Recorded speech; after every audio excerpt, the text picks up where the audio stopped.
महाराष्ट्र से सीधा प्रसारण 83,99,999 योनियां काटने के बाद ये मानव की देह मिलती है।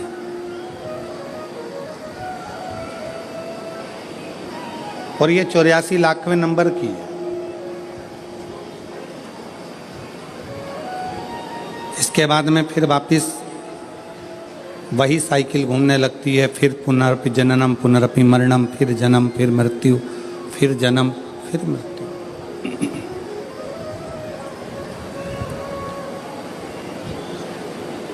और कितनी बार जन्म लेंगे, कितनी बार हम मृत्यु लोक में, कितनी बार हम मृत्यु लोक में जन्म लेंगे, कितनी बार हम मरेंगे, फिर जन्म लेंगे, फिर मरेंगे, कितनी बार।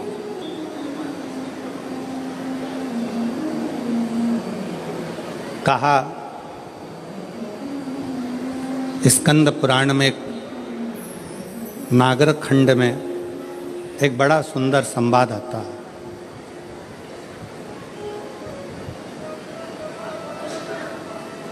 कात्यायन ऋषि का।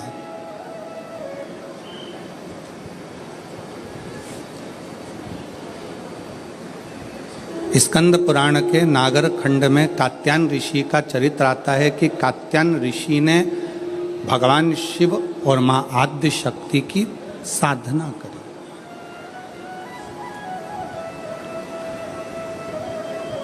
पूछा कि यह साधना करने का कारण क्या, क्यों कर रहे हैं, किस लिए।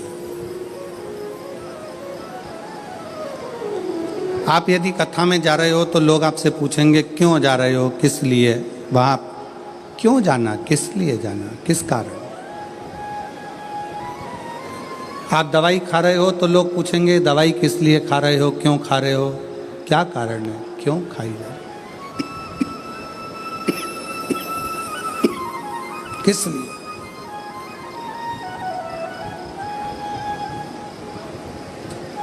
तो स्कंद पुराण का नागर खंड कहता है कि कात्यायन ऋषि भगवान शंकर की और मां आद्य शक्ति की आराधना कर रहे हैं, दोनों की। पूछा देव ऋषि नारद ने आकर पूछा कि कात्यायन जी आप क्यों आराधना कर रहे हो, किस लिए।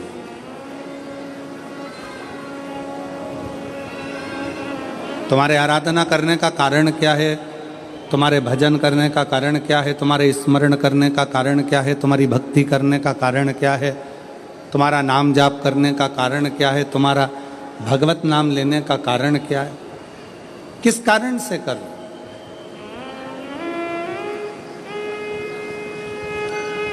कात्यायन ऋषि बोले कि मैं बार बार जन्म ले रहा हूँ, फिर मर रहा हूँ, फिर जन्म ले रहा हूँ, फिर मर रहा हूँ, फिर मेरे प्राण छूट रहे हैं, फिर जन्म ले रहा हूँ। ऐसा करते करते मेरे ना जाने कितने कितने जन्म निकल गए, पर मेरी गति नहीं हो पाई।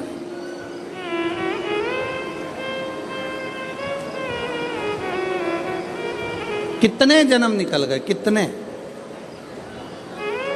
और मेरी शाहदा की जीजियों, मेरे शाहदा के जीजाओं, मेरी बेटियों बेटाओं, मेरी माताओं, मेरे भाई, मेरी बहनों, मेरे सखा, मेरे बांधव, एक बात बहुत सावधानी से स्मरण में लीजिएगा।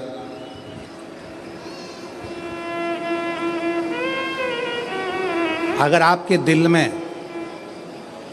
शिव महापुराण की कथा सुनने की उमंग, तुम्हारे दिल में भगवान शंकर की कथा सुनने का उत्साह, तुम्हारे दिल में भगवान शंकर की कथा में पहुंचने की उमंग, उत्साह अगर तुम्हारे दिल में आया है तो समझ लेना कि अब हम बार बार जन्म नहीं लेंगे और बार बार मृत्यु के प्रपंच में नहीं पड़ेंगे।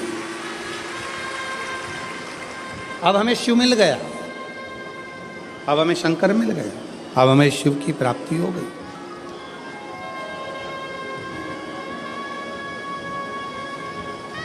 प्यार किसको कहते हैं, प्रेम किसको कहते हैं।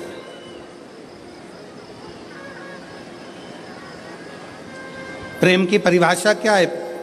प्रेम किसको कहते हैं? कि जिससे मिलने के लिए उत्साह बढ़ता जाए, उमंग बढ़ती जाए, दिल में तमन्ना, उत्साह, उमंग बढ़ती चली जाए।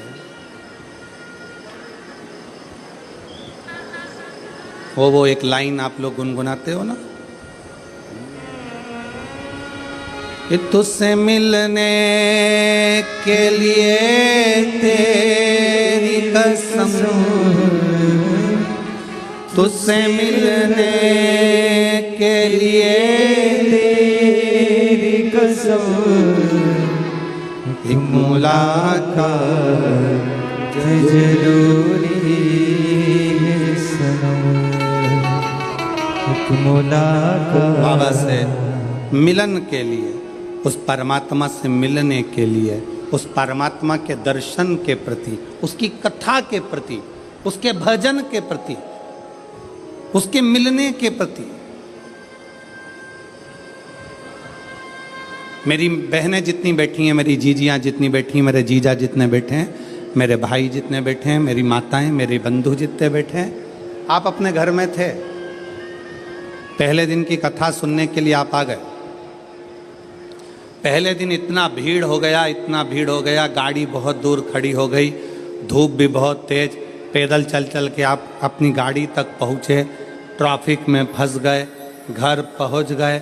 अब आपने सोचा कि अब एक काम करूँगी, मैं तो टीवी पर कथा सुन लूँगी, कल नहीं जाऊँगी। पर जैसे ही कल हुआ और वापिस तुम्हारे मन में नी, 5 दिन की तो कथा है, चाहे कुछ भी हो जाए मैं तो जाऊंगी, चाहे कुछ। फिर उमंग, अब इतना ट्रैफिक में फंस गए हो, इतनी भीड़ में फंस गए हो, इतना बैठने के लिए, अगर 1 बजे कथा चालू हो रही है तो तुम कम से कम ना करते हो। ये पीछे वाले पंडाल वाले तो रात भर से इंतजार करते हैं, तब इनको दोपहर में 1 बजे कथा मिलती है। पर जो आगे बैठे हैं पंडाल में, मेरा मन कहता है, विश्वास कहता है कि आप लोग भी 1 बजे के पहले कम से कम 10-11 बजे तो आते होगे। बोलो सही है कि गलत है? 11 बजे 10 बजे तो पहुँचते होगे कि हमको जाना है, आगे बैठना है, जाना है, आगे बैठना है। अब तुम अगर सोचते कि हमने 1 दिन की कथा सुन ली, बाकी के दिन टीवी पे सुनेंगे, अगर घर पर पहुंचने के बाद दूसरे दिन की फिर ललकता जाग जाए, दूसरे फिर दिन की फिर तमन्ना जाग जाए, तो समझ लेना कि शंकर से स्नेह बढ़ गया है, पिता से प्रेम बढ़ गया है, और पिता से मिलने की ललकता बढ़ गई, पिता के प्रति जागरूकता बढ़ा, पिता की।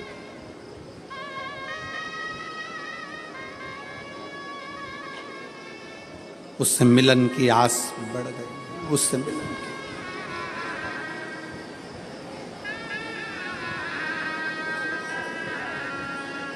आपको मालूम है,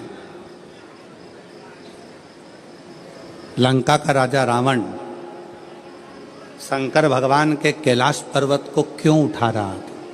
किस लिए? उसके रास्ते में जाने में दिक्कत हो रही थी, इसलिए। पुष्पक विमान पर बैठकर रावण जा रहा था और कैलाश के ऊपर से विमान उड़ नहीं पा रहा था, तो नीचे आकर खड़ा हो गया और गुस्से में उसने कैलाश पर्वत को उठाना प्रारंभ कर दिया। नहीं,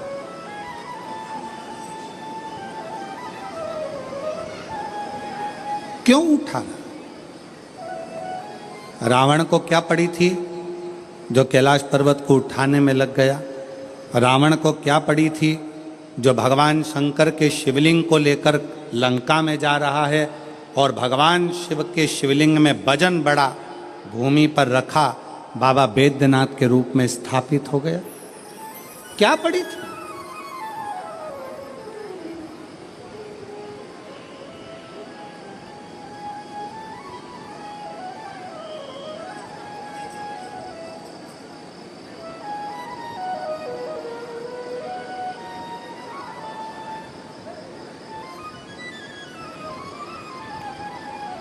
आक्रांताओं ने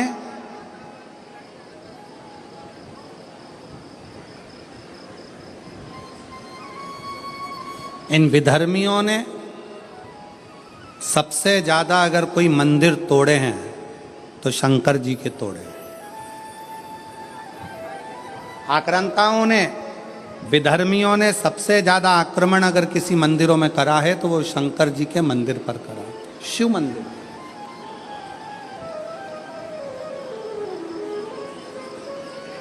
कभी विचार करिएगा, कभी स्मरण करिएगा आप, विचार करिएगा आप कि रावण में ऐसा क्या था कि रावण भगवान शंकर के कैलाश पर्वत को उठाने में लग गया, भगवान शंकर के शिवलिंग को ले जाने में लग गया। आखिर वो कैलाश पर्वत में, वो शिवलिंग में ऐसा क्या है जिसको वो उठाना चाहता है, जिसको वो उठा, क्या है?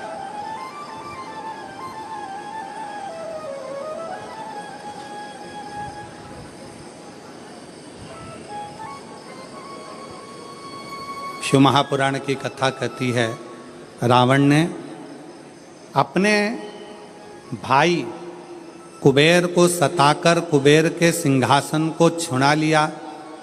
रावण ने अपने भाई कुबेर को सताकर उसका पुष्पक विमान भी ले लिया, पर रावण कुबेर का सिंहासन उठाकर ले गया। रावण कुबेर का पुष्पक विमान लेकर चले गया, पर रावण कुबेर के सिंहासन पर बैठ नहीं पाया। रावण कुबेर के सिंहासन पर, कुबेर की गादी पर बैठ नहीं सका, बैठ नहीं पाया।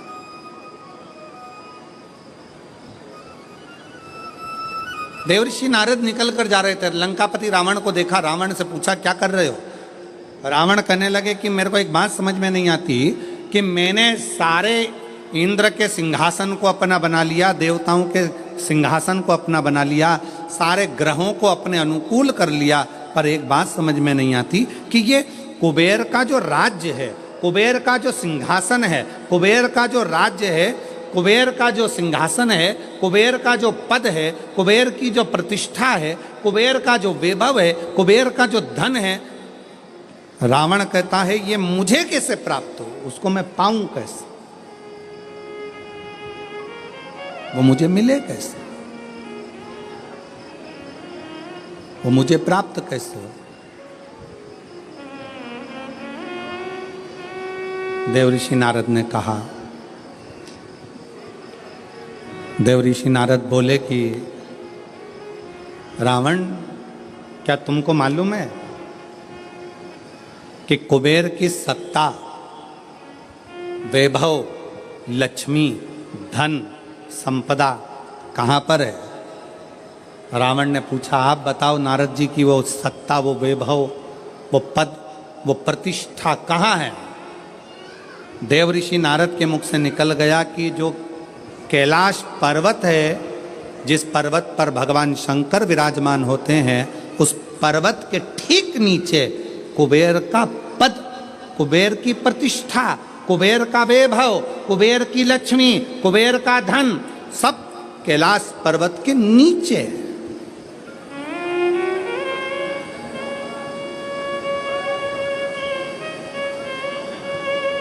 और एक बात बहुत सावधानी से स्मरण करिएगा, आप सबसे निवेदन है, जितने आस्था चैनल पर कथा सुन रहे हैं, जितने फेसबुक पर कथा सुन रहे हैं, जितने यूट्यूब पर कथा सुन रहे हैं, और जितने इस पवित्र प्रांगण के अंदर बैठकर कथा सुन रहे हैं, आप सबसे निवेदन करेंगे कि कुबेर का पद, कुबेर का वैभव, कुबेर की प्रतिष्ठा, कुबेर का धन, कुबेर की लक्ष्मी सारी की सारी कैलाश पर्वत के नीचे है, अर्थात शंकर भगवान के चरणों में, शंकर भगवान के नीचे ये सारा धन, वैभव, प्रतिष्ठा सब दबी पड़ी हुई है।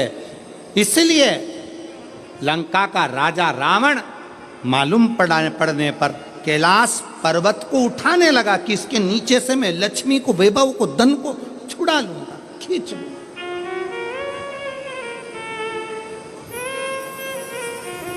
पर वो मिलता नहीं है, पर वो प्राप्त नहीं हुआ, पर वो मिला नहीं। फिर रावण ने विचार करा, रावण ने फिर विचार करा कि अगर ये कैलाश पर्वत नहीं उठ रहा तुम्हें समय आने पर लंका में शंकर भगवान को लेकर जाऊंगा।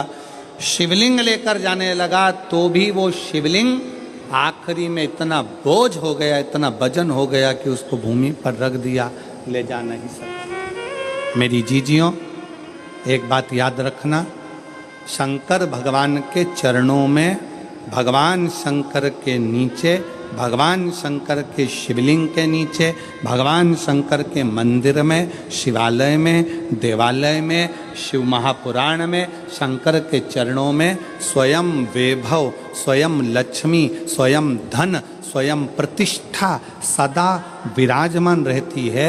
जब हम एक लोटा जल शंकर जी को चढ़ाते हैं, उस जल पर हाथ लगाकर थोड़ा सा जल उसमें से झेल कर लाते हैं, अपने घर के दरवाजे पर, दुकान पर, व्यापार पर, व्यवसाय पर, अपने वाहन पर जब हम वो जल छूटते हैं, उस जल को हम छिड़कते हैं, तो ये मान कर चलना कि आज नहीं तो कल एक ना एक दिन ऐसा आएगा कि भगवान के नीचे की चरण की वो लक्ष्मी तुम्हारे घर में प्रवेश जरूर करेगी और एक दिन तुम धनपति वैभवपति बनोगे।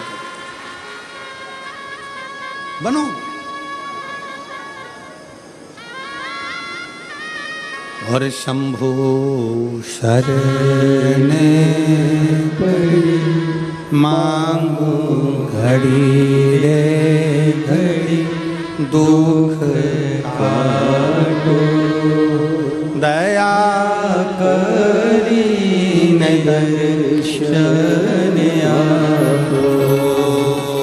शंभु शरण पड़ी मांगू घड़ी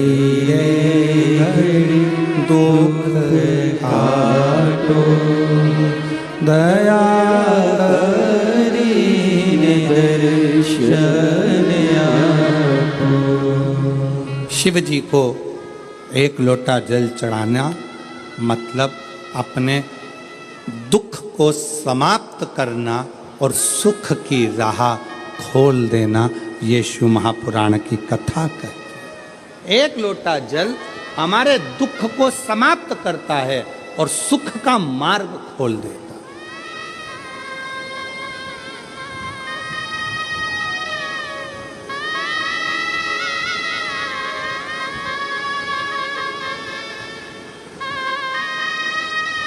जितने लोग यहाँ आज लगभग 5 लाख से ऊपर शिव भक्त यहाँ पर बैठे हुए हैं।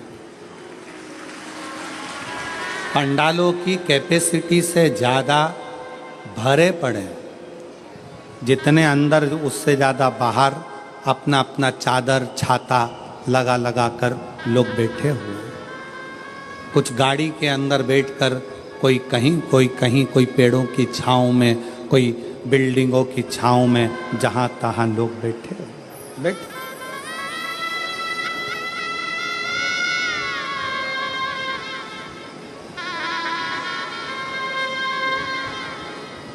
अब ईमानदारी से बोलो, अगर मेरा बाबा तुमको कुछ नहीं देता तो तुम इतने लाखों की संख्या में शहादा आते क्या?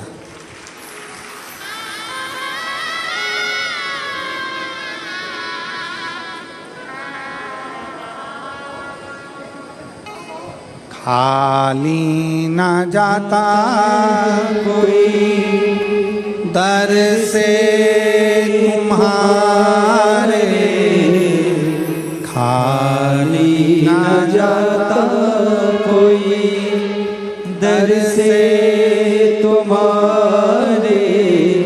मैं भी खड़ी हूँ नदी पाले फंसा, अपने हृदय से लगा लो,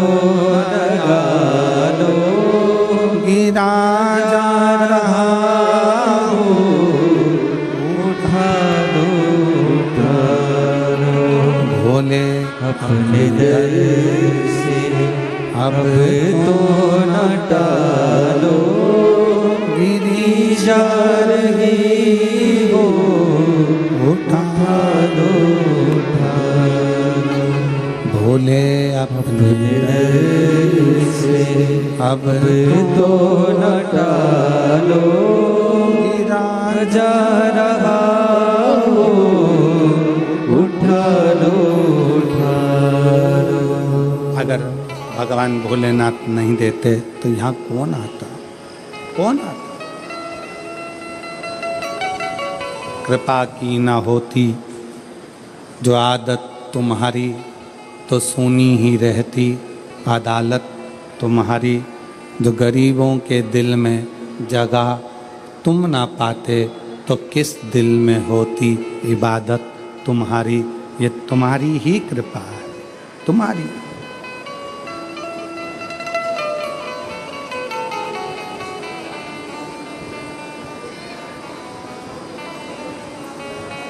लंका का राजा रावण कैलाश पर्वत को उठा रहा है।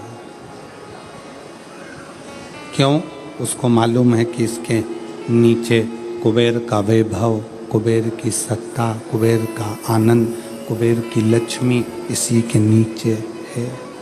उठा रहा।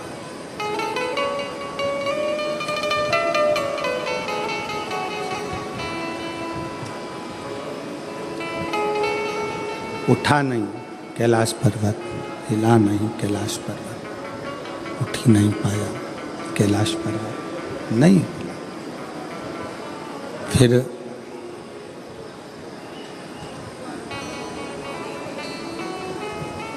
हार गया। जब नहीं उठा, हाथ दब गया, हार गया।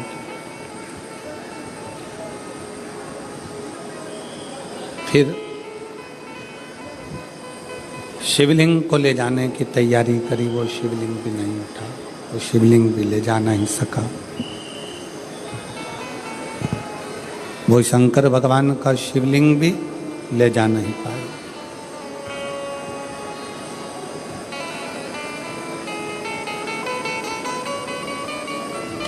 इन हाथों की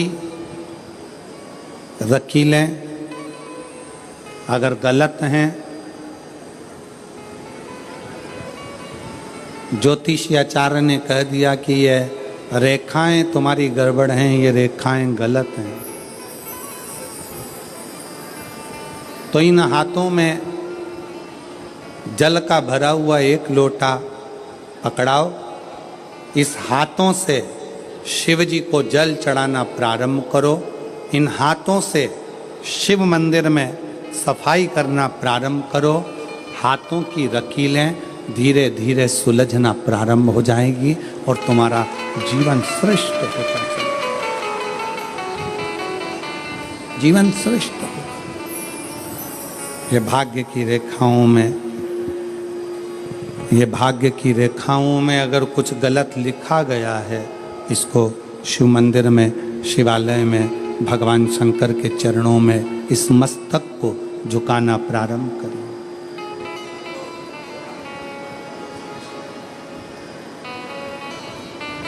सुलझना प्रारंभ हो जाए।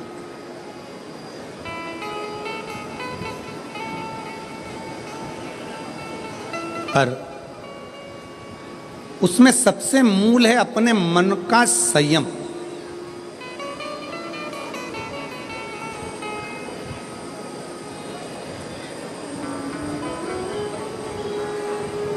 अपने मन का संयम। एक प्रश्न आपसे करेंगे, उत्तर दीजिएगा। एक तरफ शैतान है, राक्षस है, और दूसरी तरफ समुद्र है। आपसे कहा जाए कि इन दोनों में से एक को चुन लीजिए। एक तरफ समुद्र है, दूसरी तरफ राक्षस शैतान है। आप क्या चुनोगे? उत्तर दो। एक तरफ समुद्र है, एक तरफ राक्षस है, शैतान है, वो उधर से बढ़ रहा है, समुद्र की लहरें इधर से बढ़ रही है। आप दोनों में से क्या चुनना पसंद करोगे? क्योंकि इधर भी मरना है, उधर भी मरना है।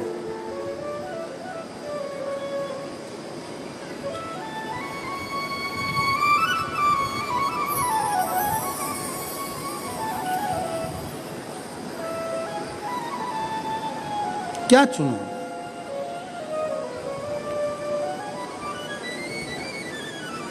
तो हो सकता है आप में से आधे लोग कहें कि हम समुद्र को चुन लेंगे, कोई कहे हम राक्षस को, शैतान को चुन लेंगे। पर शिव महापुराण की कथा कहती है कि समुद्र कितना गहरा है ये आपको मालूम नहीं है, पर वो राक्षस, वो शैतान कैसा है ये आपको मालूम है। तो प्रयास करना कि वो राक्षस को चुनना श्रेष्ठ है कि कम से कम ये राक्षस है, ये हमको मालूम है, इसको कैसे डील करना है ये हमको मालूम है, ये कैसे इसको संभालना है ये हमको मालूम है। हम उस राक्षस को छोड़कर अगर समुद्र के पास जाएंगे, दिख तो अच्छा रहा है, लहरें भी अच्छी लग रही है, पर यह कितना गहरा होगा और कितनी गहराई में ले जाएगा और कब समाप्त कर देगा पता नहीं चल पाएगा, पता नहीं चल दिखेगा।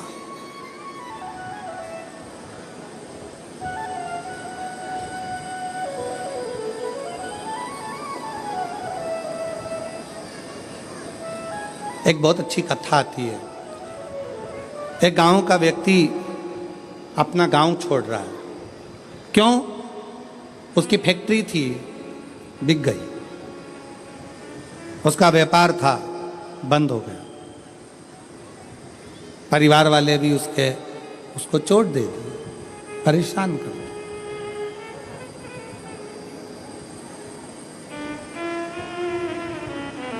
उसने प्लान बनाया कि अब मुझे इस गांव में नहीं रहना है, मुझे ये गांव छोड़ना है, मुझे गांव छोड़कर जाना है।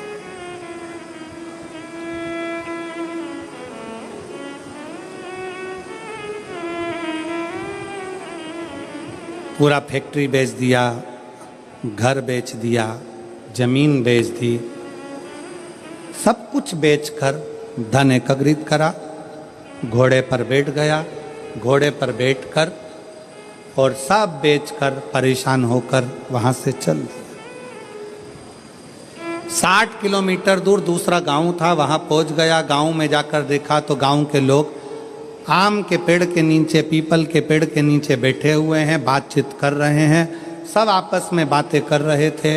इस व्यक्ति ने अपना घोड़ा रोका, घोड़ा रोककर नीचे उतरकर उनके पास जाकर बैठा और बैठकर उसने पूछा, भैया एक बात पूछना चाहता हूं, क्या आप मुझे बताओगे?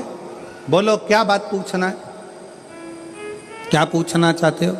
भैया ये बताओ यहां के लोग कैसे?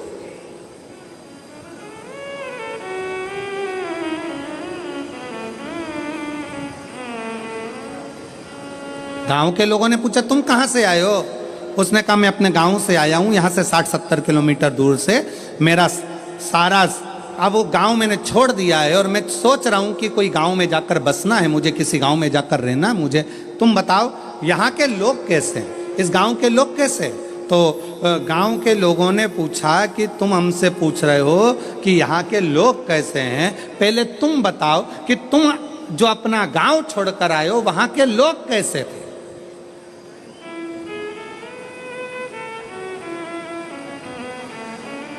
उस व्यक्ति ने कहा वहां हमारे गांव के लोग इतने दुष्ट, पक्के रावण, कंस की औलाद, इतने गंदे, इतने गंदे, पूछो मत। झूठ, प्रपंच, बेईमानी, छल सब उसमें भरा हुआ। अच्छा हाँ, अब आप बताओ आपके गांव के लोग कैसे हैं? तो उन्होंने कहा भैया तुम जो बोल रहे हो बिल्कुल वैसे की वैसे ही हमारे गांव के लोग भी हैं। अब उसने मन में सोचा कि अपना गांव का सामान बेचकर आया और यहाँ के लोग भी ऐसे ही हैं, तो क्या मतलब यहाँ रहने से, और आगे बढ़ा। 200 किलोमीटर दूर आगे जाने पर फिर एक गांव में पहुंचा। एक गांव में पहुंचा तो वहाँ पर लोग बैठे हुए थे, बातचीत कर रहे थे। ये उतर कर फिर गया, इसने जाकर पूछा क्यों भैया क्या बात है। गांव के लोगों ने पूछा तुम कौन हो? मैं 200 किलोमीटर दूर मेरा गांव था, सब कुछ बेचकर मुझे बसना है, कोई अच्छा गांव ढूंढ रहा हूं।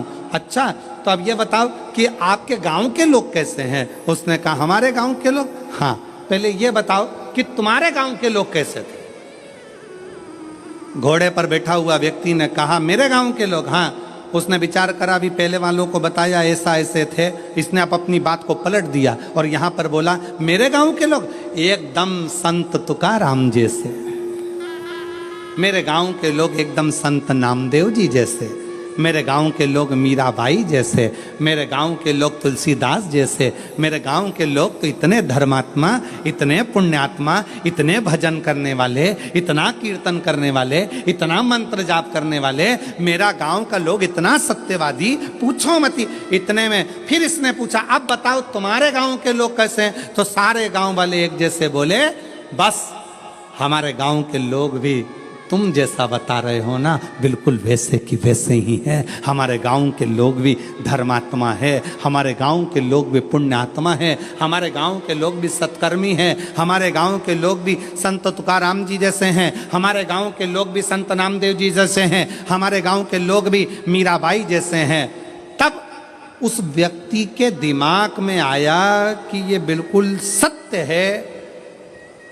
आप कितने भी गांव बदल लो, आप अपनी कितने भी घर बदल लो, आप अपने रिश्तेदार को छोड़कर दूसरे शहर में जाकर बस जाओ, तुम जैसे होगे वैसे ही दुनिया के लोग मिलेंगे।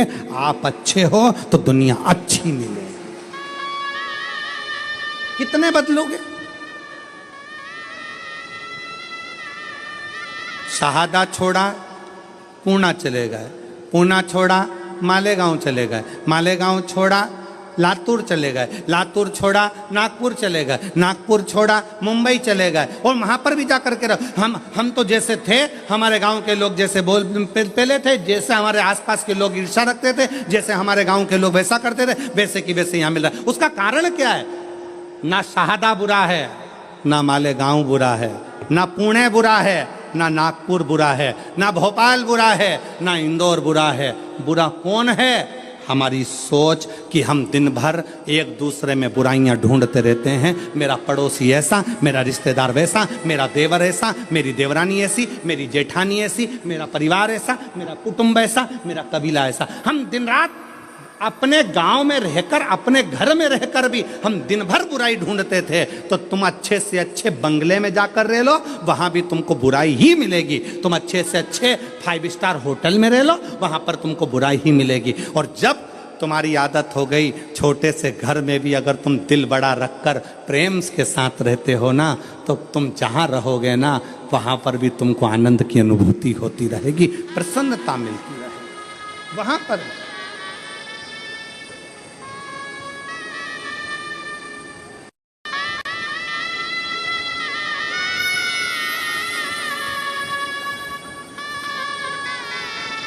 वो कहते जो जैसी भावना लाया वो वैसा ही फल पाया, जो जैसी भावना लाया वो वैसा ही फल पाया।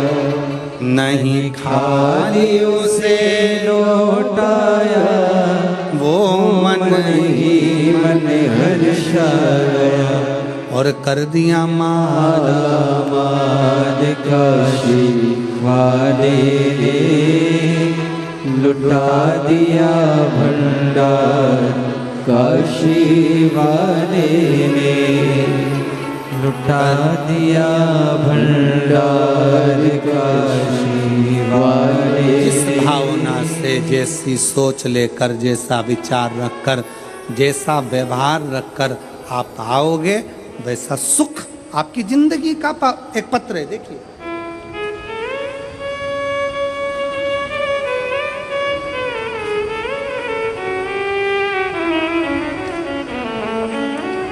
मेरा नाम ललिता परमेश्वर पाटोले, मैं नासिक महाराष्ट्र से हूँ। मेरा मोबाइल नंबर ये है। मेरा नाम ललिता परमेश्वर पाटोले, मैं नासिक महाराष्ट्र से हूँ। मेरा मोबाइल नंबर ये है। कहीं बैठी हों तो हाथ हिला सकती हैं, और अगर कहीं बैठी हों तो बेलपत्र लेने के लिए आ सकती हैं। बाबा, मेरे पति, पत्र को आप लोग एलईडी पर पढ़ सकते हैं, कहीं एलईडी है उन पे पत्र चल रहा है, एलईडी पर पत्र पढ़ सकते हैं। बाबा, मेरे पति आर्मी से रिटायर हैं। वे अब रिक्शा चलाते हैं और पढ़ाई भी करते हैं। आर्मी से रिटायर होने के बाद मेरे पति रिक्शा चलाते हैं और पढ़ाई भी करते हैं। 2023 को नासिक में कथा चल रही थी, जब दादा बाबू भूसे ने उस पवित्र कथा का लाभ हमको दिया था। हम लोग नासिक के उस पवित्र कथा को सुन रहे थे। मेरे पति आपको नहीं मानते थे, ना मेरे पति आपको जानते थे ना मानते थे। गुरुदेव, उनका विश्वास नहीं था, क्योंकि मिलिट्री में सर्विस करते थे, जैसी सोच थी वैसे अनुकूल वो रहेगा। मैंने अपने पति से कहा, आप भले कथा सुनने मत जाओ, मुझे पंडाल के बाहर छोड़कर आ जाओ। मेरे पति मुझे पंडाल के बाहर छोड़ने आते थे, चले जाते थे। तब वो तीसरे दिन पंडाल में भीड़ के वजह से रुक गए।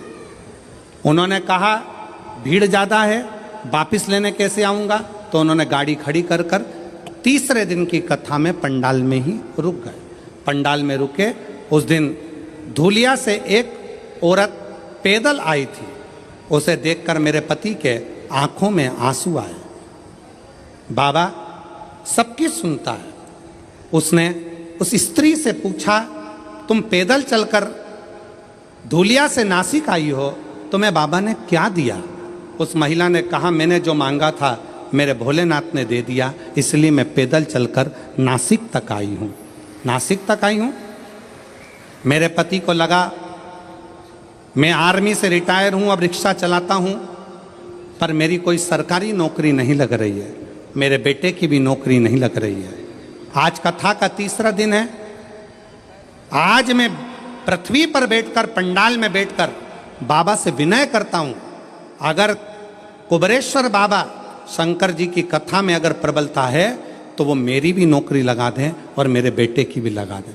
गुरुदेव, बेटे का मेडिकल बार बार रुक रहा था।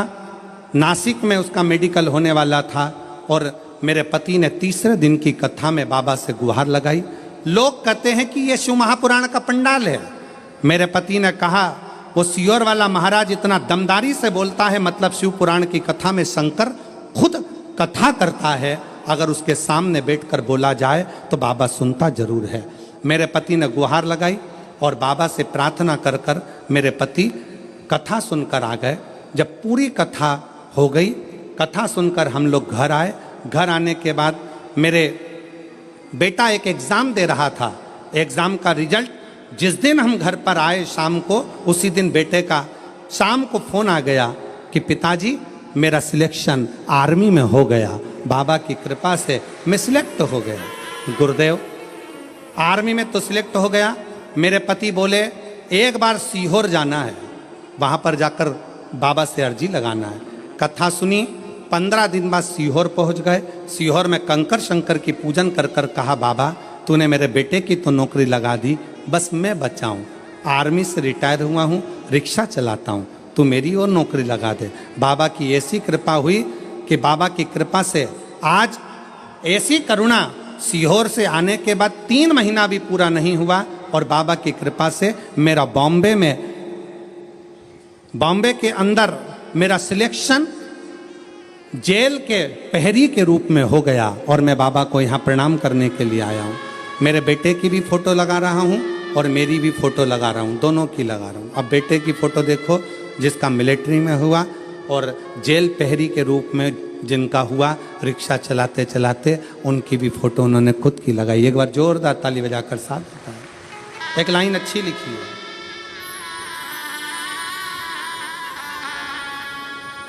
बोलो जरा लाइन को आप लोग बोलो एलईडी पर पढ़ के।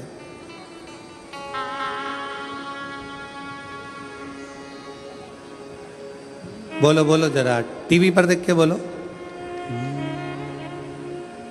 कब से खड़े हैं झोली पसार, क्यों न सुने तू मेरी पुकार, मुझे तेरा ही सहारा है, मेरे भोले बाबा, मुझे तेरा ही सहारा है, मेरे भोले बाबा। कब से खड़े हैं झोली पसार, क्यों न सुने तू मेरी पुकार, मुझे तेरा ही सहारा है, मेरे भोले बाबा।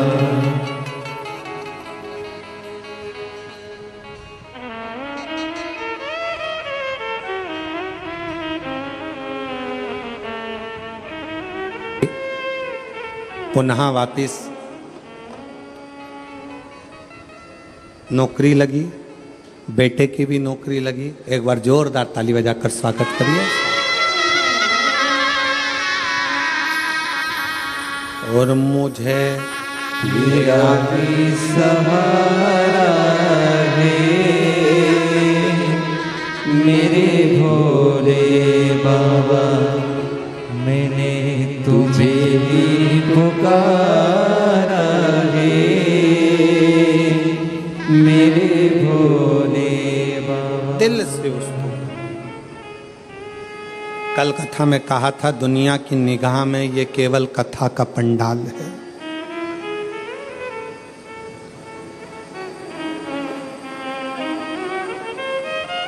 दुनिया की निगाह में केवल ये शिव महापुराण की कथा का पंडाल है, पर हम कहते हैं ये केवल कथा का पंडाल नहीं, आपकी किस्मत खोलने की चाबी का पंडाल है, जहां किस्मत खोलने की चाबी मिलती है।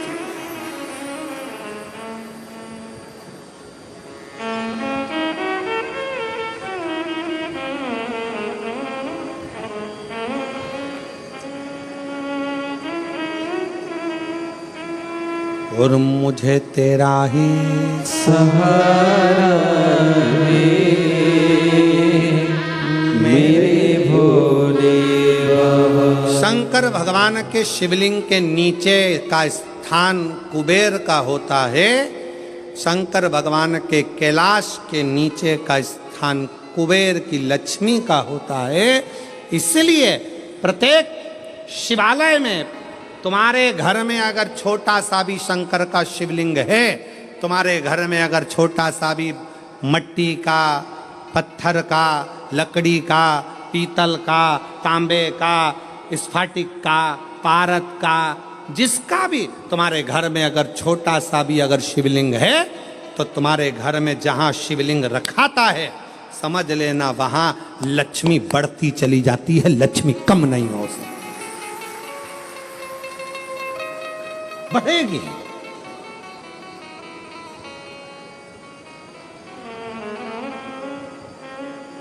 बस दो चीजों का स्मरण रखिए, एक अपने खानदान का और दूसरे अपने खान पान का।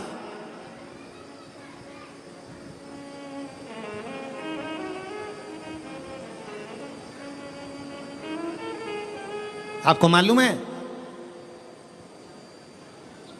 जब अंग्रेजों ने भारत पर हुकूमत करी है, तो उन्होंने विचार करा सबसे पहले कि करा क्या जाए, भारत के लोगों को अपना गुलाम कैसे बनाया जाए। तो उन्होंने सबसे पहला प्रयास करा कि इनके खानदान मिटाए जाएं।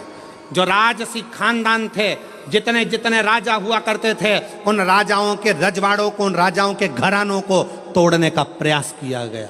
पहले खानदान तोड़े हैं, और जब राजाओं के खानदान नहीं टूट पाए, जब राजघराने नहीं टूट पाए, फिर इन्होंने खान पान तोड़ा। खान पान क्या? गलत तरह का भोजन विदेश से बुलाते थे और भारत के लोगों को वो गलत तरह का भोजन कराते थे। भारत में रहने वाला सनातनी कभी भी नॉनवेज छूता नहीं था। भारत में रहने वाला भारतीय सनातनी कभी भी मांस का सेवन नहीं करता था, गलत व्यसन का सेवन नहीं करता था। वो तो ये अंग्रेजों ने तुमको गुलाम बनाने के लिए जब खानदान नहीं तोड़ पाए तो खान पान को तोड़ा है, तुम्हारे खाने का तरीका बदल दिया, तुम्हें वेज से नॉन वेज बना दिया, तुम्हें ले जाकर गलत भोजन में लगा दिया। गलत भोज।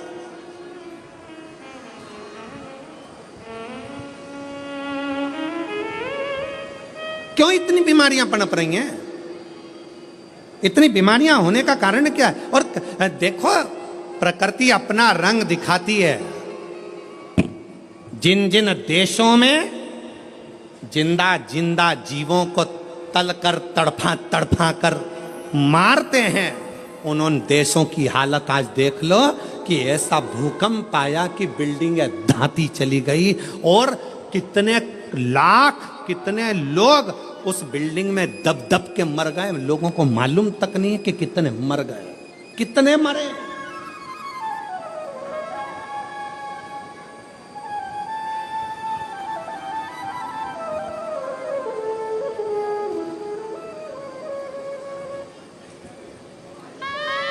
कितने। इसलिए निवेदन है, थोड़ा सा अपने आप को सुधारने का प्रयास करिए, थोड़ा सा, ज्यादा नहीं, थोड़ा सा।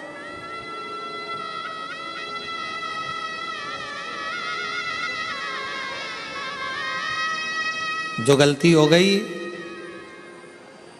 अभी तक जो गलती कर ली, उस गलती को अब छोड़ने का प्रयास करो। मदिरा के नशे में हो, मदिरा छोड़ने का प्रयास करो। गलत भोजन के चक्कर में हो, छोड़ने का प्रयास करो।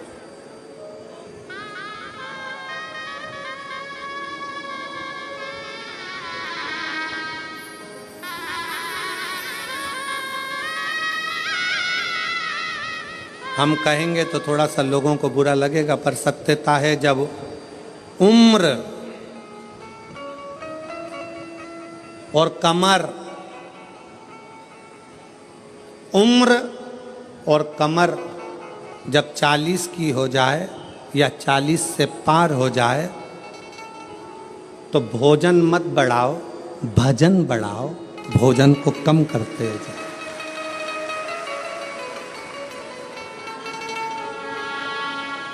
जम के बोलो जरा, क्या?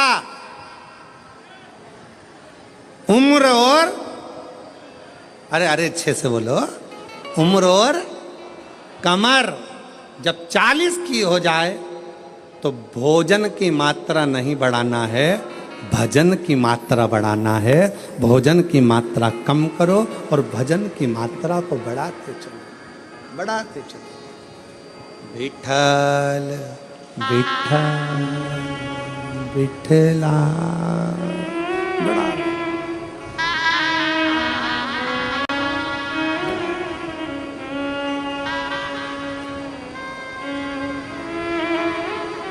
बढ़ाओ जितना बन सके। श्री शिवाय नमस्तुभ्यं, श्री शिवाय नमस्तुभ्यं, श्री शिवाय नमस्तुभ्यं, श्री शिवाय नमस्तुभ्यं। भजन की मात्रा को बढ़ाना, प्राण को, भोजन को कम कर दो, गलत भोजन कम कर दो, व्यसन कम कर दो।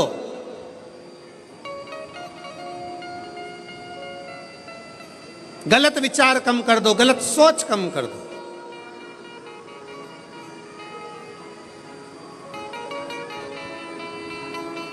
कल एक भैया प्रश्न कर रहे थे,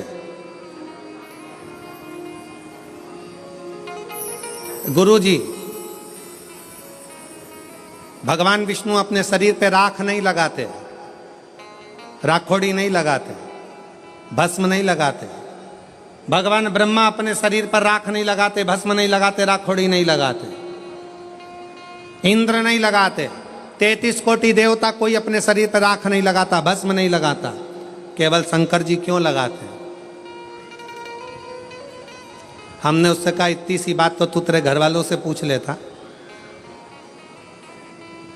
कि बर्तन को राख से क्यों मांजा जाता है। बोलो दी जी हो, जम के बोलो। बर्तन अच्छा है, साफ है, तो तुम उसको राख से मांजोगी क्या? जम के बोलो जरा। नहीं, बर्तन अच्छा है, साफ है, तो उसको आप राखोड़ी से मांजोगी, साफ करोगी? नहीं। बर्तन को राख से कब मांजा जाता है? जब उसमें थोड़ी सी झूठन लगने लगे तो बर्तन को राख से साफ किया जाता है। मेरे शंकर भगवान ने सबको प्रेरणा दी है कि लोभ, आसक्ति, तृष्णा, वासना और ये अपनों की झूठन जब अपने पर लगने लगे तो तन पर थोड़ी सी भस्म चढ़ा लेना चाहिए, तो ये झूठन दूर होती चली जाती है। ये झूठन दूर हो, ये संसार की झूठन है। ये लोभ, ये तृष्णा, ये आसक्ति, ये वासना, ये नाते, ये रिश्ते, ये कुटुंब, ये कबीले, ये वो झूठन है जो हमारे शरीर से लगती चली जाती है, लगती चली जाती है। इसको दूर करो।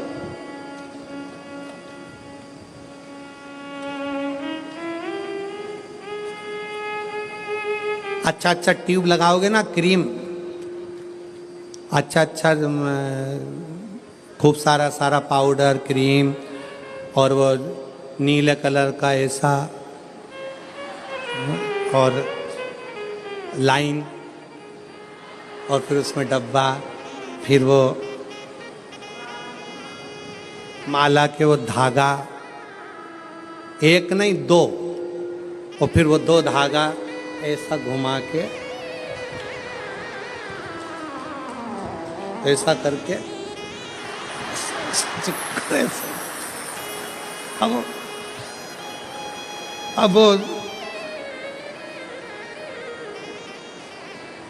तुमने जितना क्रीम लगाया है, तुमने जितना स्नो लगाया है, तुमने जितना पाउडर लगाया है, ईमानदारी से बोलो, इतना क्रीम पाउडर लगा के तो लोग तुम्हारे पास में आएंगे ही आएंगे। बोलो सही है कि गलत है? आएंगे। अगर शंकर भगवान तो पहले से ही इतने ब्यूटीफुल थे, पहले से इतने सुंदर थे, इतने सुंदर,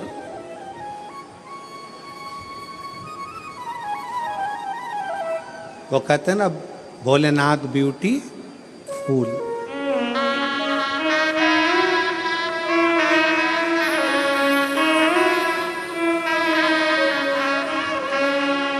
सिर पे गंगा लेवे कल्याण वो कर देवे, भोलेनाथ ब्यूटीफुल, जो नाम उसका लेवे भोले जी दर्शन देवे, भोलेनाथ ब्यूटीफुल।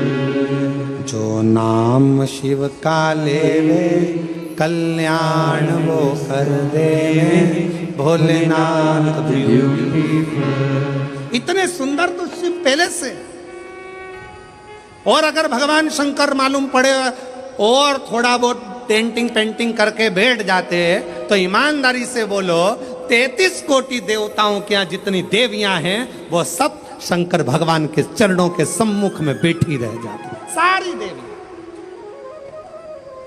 सारी देवियां। शंकर भगवान ने कहा मुझे अपने पास में किसी को नहीं रखना, ज्यादा सुंदर रहूंगा लोग आएंगे, इसलिए शंकर भगवान ने भस्म को अपने तन पर धारण कर लिया कि ये संसार झूठा, ये परिवार झूठा, ये कुटुंब झूठा, ये नाते रिश्ते झूठे, ये सब झूठ है। इसलिए झूठन को दूर करने के लिए जैसे बर्तन पर राख लगी हो तो वो बर्तन पर लगी राख झूठन साफ कर देती है। मेरे शिव कहते हैं तन पर चढ़ी हुई भस्म इस संसार के झूठे लोगों को दूर कर देती है, झूठे लोगों को।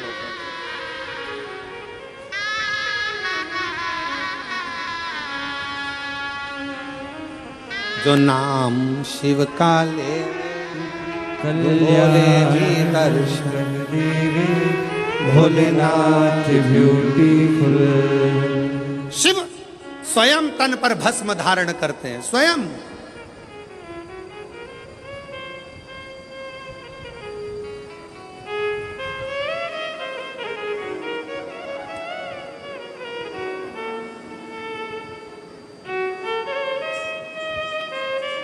अगर कोई तुमसे कहे शंकर जी का भजन करने वाले को शंकर भगवान विरक्त बना देते हैं, कोई तुमसे कहे शंकर जी के भजन करने वाले को शंकर भगवान अकेला दूर एकांत में ले जाकर बिठा देते हैं, तो सब झूठ समझना। शंकर भगवान स्वयं भजन करते हैं तो पार्वती को पास में रखते हैं, शंकर भगवान स्वयं भजन करते हैं तो गणेश जी को पास रखते हैं, शंकर भगवान स्वयं भजन करते हैं तो कार्तिकेय को पास करते हैं। 33 कोटि देवताओं में कोई एक देवता ऐसा बता दो जो अपनी पत्नी, अपने बच्चे, अपने रिश्ते, अपने नाते सबको साथ रखते हो। केवल एक शंकर भगवान हैं जो अपनी बहुओं को, रिद्धि सिद्धि को भी साथ रखते हैं, जो अपने पोते अमोद प्रमोद को साथ रखते हैं, जो अपनी बेटी अशोक सुंदरी को साथ रखते हैं, जो अपनी बेटी जया विषहरा शामरी बारी दौतली देव उसको साथ रखते हैं। कोई एक देवता बता दो जो अपने पूरे रिश्तेदार के साथ अपने मंदिर में रहता हो। केवल एक शंकर भगवान जो अपने रिश्तेदार तो रिश्तेदार नंदी को भी अपने मंदिर में जगह देकर रखते हैं कि तू मेरे साथ में। केवल एक शिव है, शिव के सिवा कोई नहीं। शंकर भगवान कभी विरक्ति नहीं देते, शंकर भगवान परिवार को जोड़ देते हैं, शंकर भगवान कभी तुमको कष्ट नहीं देते, शंकर भगवान कष्टों से दूर कर देते हैं। दुनिया की ऐसी कौन सी बीमारी है जिसका इलाज शंकर की भक्ति ना कर पाई। एक पत्र है, देखिए।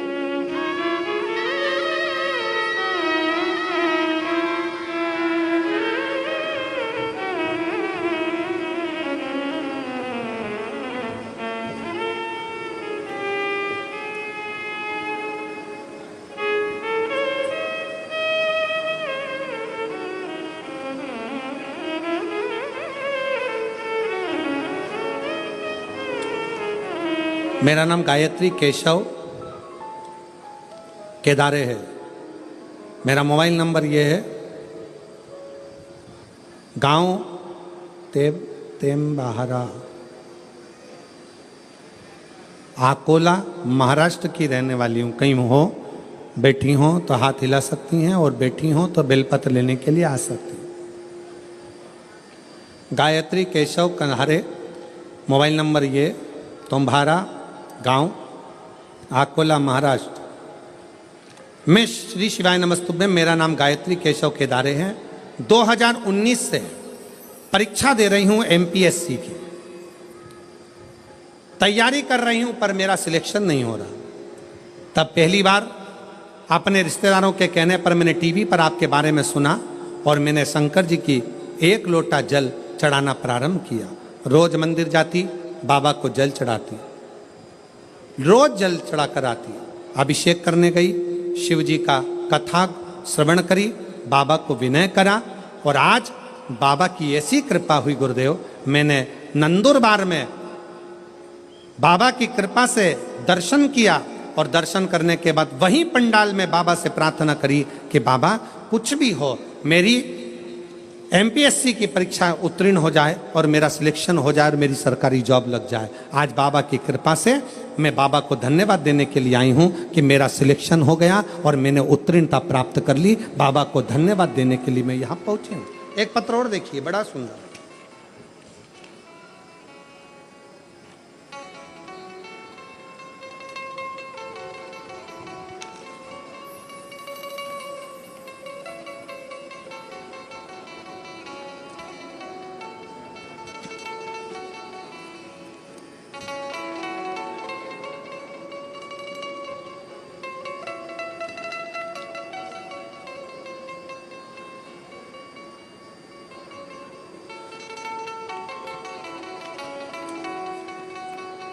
मेरा नाम मंगला मणिलाल चौधरी है। मैं एड्रेस जरा आप लोग पढ़ लिया करो। मैं तहाड़ी तहाड़ी, तहसील शाहदा, जिला नंदुरबार में रहती हूँ। मेरा मोबाइल नंबर ये है। मुझे गर्भाशय में कैंसर की बीमारी सितंबर 2024 में थी। मैंने शुरुआत में नासिक के ट्रीटमेंट भी लिया, ऑपरेशन भी किया, फिर बाद में पूना का ट्रीटमेंट ली। मुझे बहुत तकलीफ होती थी। मैंने आपकी कथा के बारे में सुना। कैंसर कम नहीं हो रहा था, कैंसर बढ़ रहा था। तब कथा के बारे में सुना और भोले बाबा के ऊपर उनकी शरण में जाना प्रारंभ करा, क्योंकि आप कहते हो सारी समस्या का हल एक लोटा जल, सारी समस्याएं मिट जाती है। तो मैंने ऑपरेशन से पहले जब दूसरा ऑपरेशन की बारी आई, तब नासिक में शिवालय में जाकर भोले बाबा को श्रद्धापूर्वक भोलेनाथ जी के ऊपर जाकर जल चढ़ाया। उनको बीमारी का इलाज करेंगे बाबा, आप ही मेरा ऑपरेशन करोगे और आप ही संभालोगे। बाबा से विनय करा, रुद्राक्ष का जल शिव जी को चढ़ाकर पीना प्रारंभ किया। बाबा की ऐसी कृपा हुई, अब भोले बाबा की कृपा से मैं कैंसर की बीमारी से मुक्त हो गई हूं और मेरा रिपोर्ट भी नील में आ गया है। मैं बाबा को यहाँ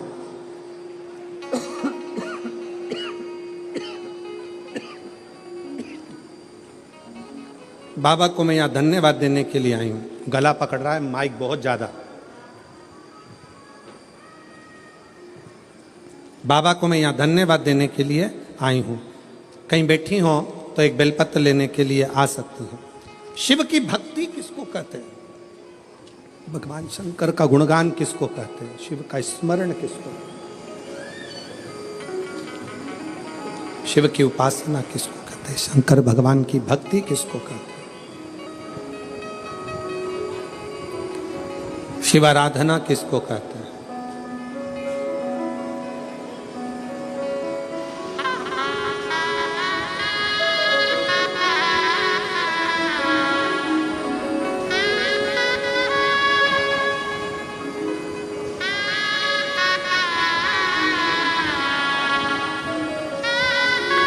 आप जब भगवान शंकर को हृदय से, भाव से पुकारोगे, दिल से,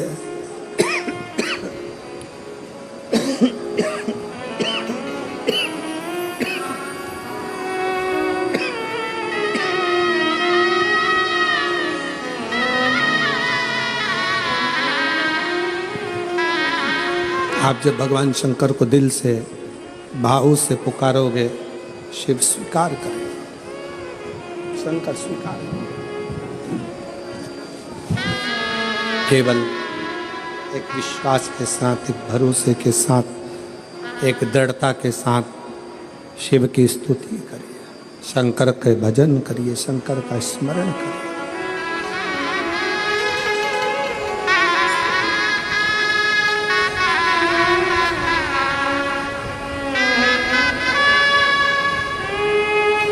भगवान शिव का गुणगान, शिव का स्मरण, शिव की भक्ति जीवन को सुख देती है, आनंद देती है।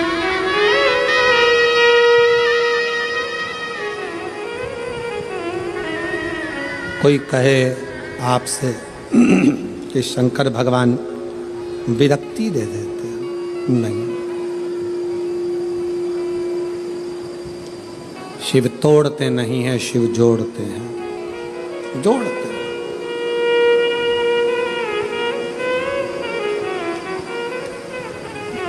भगवान शंकर तोड़ने का काम नहीं करते, जोड़ने का काम करते, जोड़ते। अब वो आधारित है आपके विश्वास पर।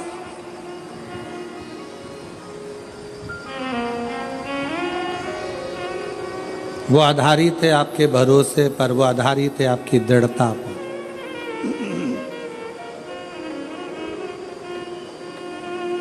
जो जैसी भावना लाया वो वैसा ही फल पाया।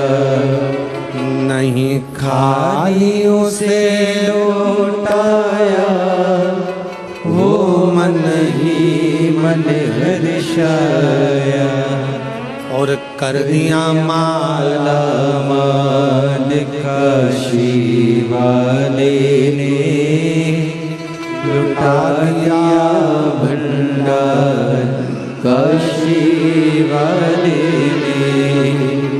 शिव झूठे संसार से मोह को हटाते हैं। कोई ने कहा शंकर भगवान विरक्ति देते, किससे विरक्ति? सावधान होकर सुनिएगा जरा, किससे विरक्ति? शंकर भगवान आपको किससे दूर करेंगे? जो आपका अहित चाहता, जो दिखने में तो आपके करीब में होगा, जो दिखने में तो आपके नजदीक में होगा, दिखने में तो आपसे प्रेम स्नेह की वाणी बोलेगा, बात करेगा, पर अंदर ही अंदर वो आपसे ईर्ष्या कर रहा होगा। ऐसे ईर्ष्या करने वाले से मेरा शिव तुम्हें दूर करता चलेगा। आ जाओ दूर। ऐसा ही फल पाया, जो जैसी भावना लाया, वो वैसा ही फल पाया। नहीं खाली उसे लौटाया, वो मन ही मन हर्षाया। आप जितना जितना कोई कहे शंकर विरक्ति, किससे विरक्त कर देते हैं, किससे दूर कर देते हैं? तो कहा जो आपके लिए घातक है, जो आपके लिए दुखदाई है, जो आपके लिए कष्टप्रद है, शिव उसको दूर कर दे। शंकर मान काशी वाले ने, लुटा दिया भंडार काशी वाले ने, कर दिया माला मान काशी वाले ने, कर दिया माला मान काशी वाले ने। शिव की आराधना आपको सुख दे, सुख।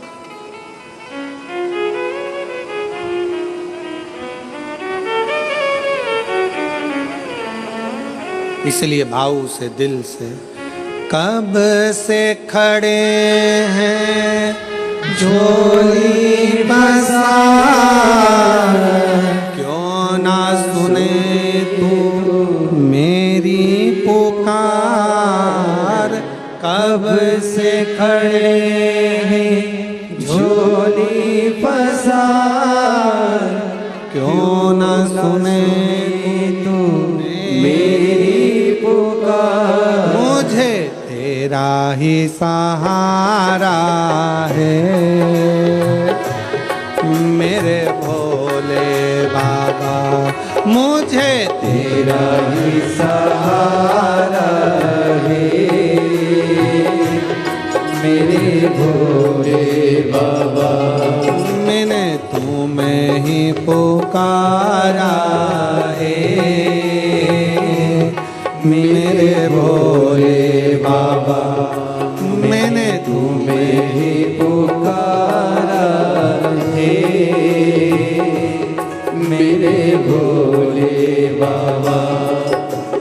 कब से खड़े हैं झोली पसार, क्यों ना सुने तू मेरी पुकार। कब से खड़े हैं झोली पसार, क्यों ना सुने तू मेरी पुकार। ओ कब से खड़े हैं झोली पसार, क्यों ना सुने तू मेरी पुकार। कब से खड़े हैं झोली पसार, प्रेशर खोलो, प्रेशर गाने वालों का भी, इसका भी।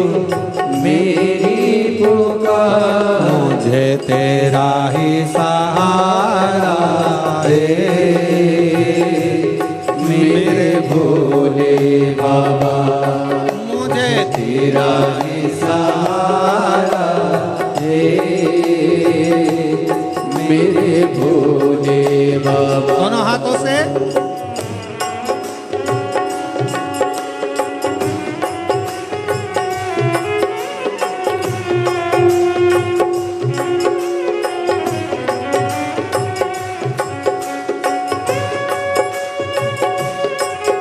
शंभो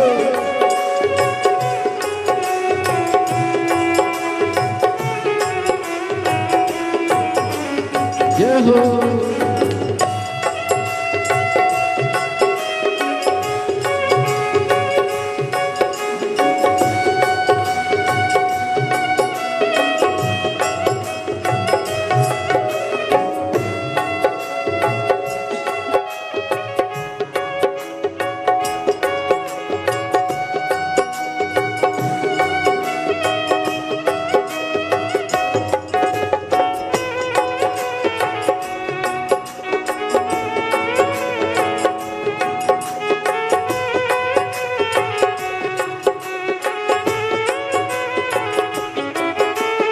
देख लो लगी है आज मंदिर में ये भीड़ भारी।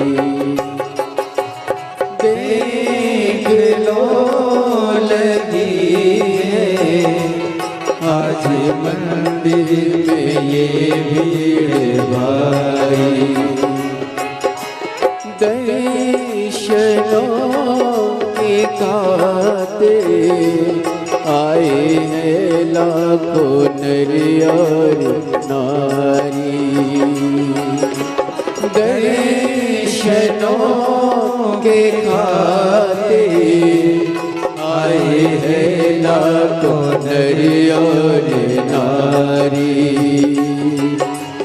आ जाए भोले बाबा, आ जाए भोले बाबा, दिलों ने पुकारा है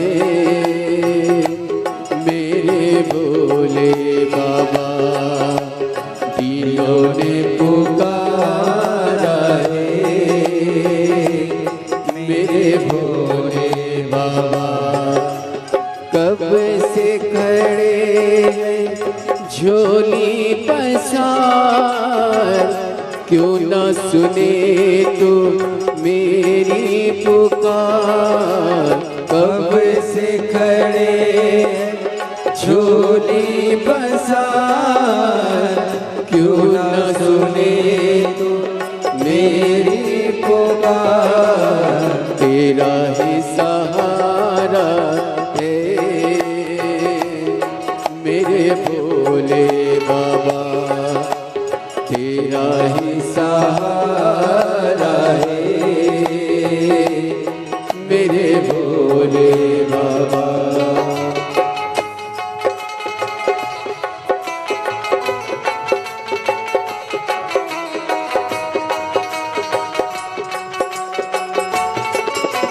शंभो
से हाय गम जमाने का हम लेके आए।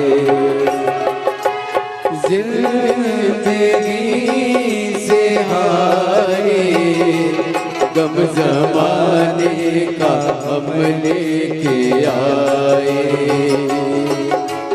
तू बता जहाँ में लोग अपने हुए क्यों पराए।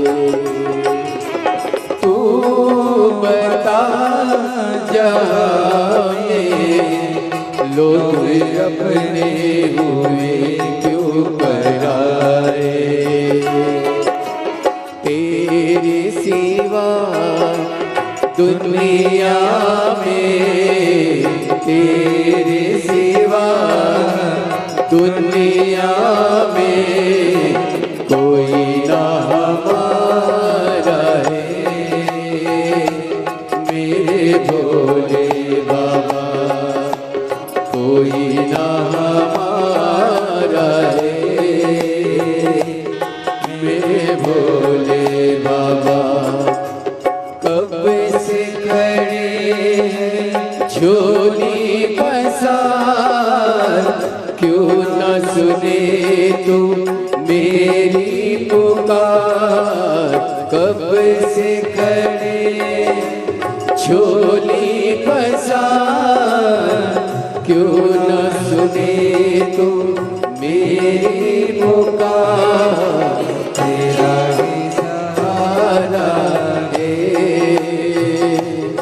मेरे भोले बाबा मुझे तेरा ही सहारा है।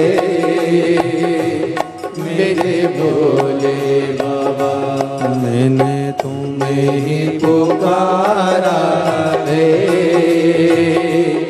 मेरे भोले बाबा मैंने तुम्हें ही पुकारा है।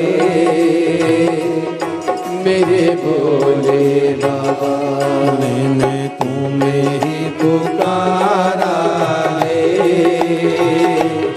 मेरे भोले बाबा मैंने तुम्हें ही पुकारा है। मेरे भोले बाबा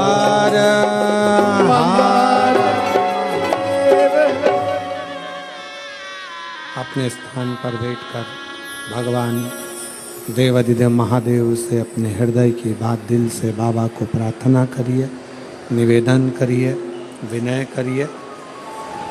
बाबा को अपना हृदय का भाव व्यक्त करिए। जहाँ जगह मिले वहाँ बैठकर भगवान शिव जी को अपने मन का भाव कहिए, हृदय से अपनी बातों को कहिए और दिल से बाबा को प्रार्थना करिए, विनय करिए, निवेदन करिए।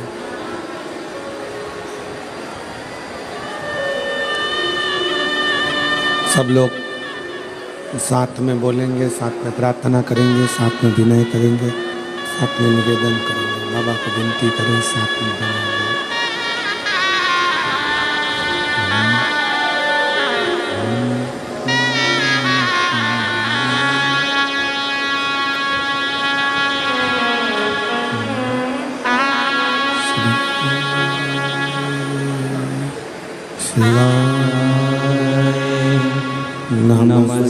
नमस्तुभ्यं श्री शिवाय। नमस्तुभ्यं श्री शिवाय। नमस्तुभ्यं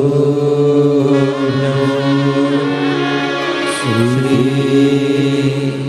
शिवाय।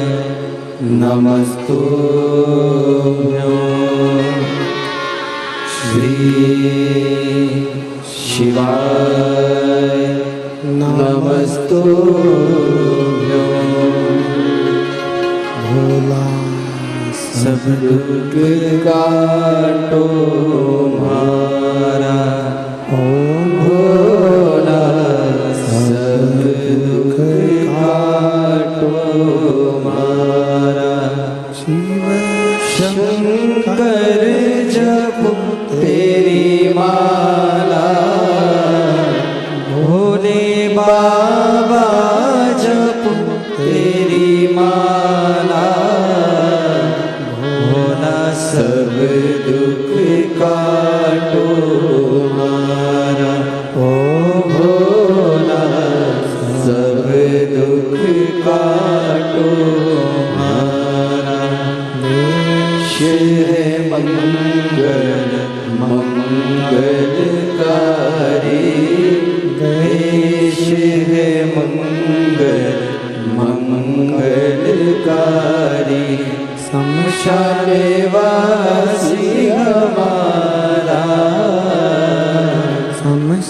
देवरिति महादेव, भगवान शिव ओघड़दानी त्रिकालदर्शी कैलाशी अविनाशी, भगवान शंकर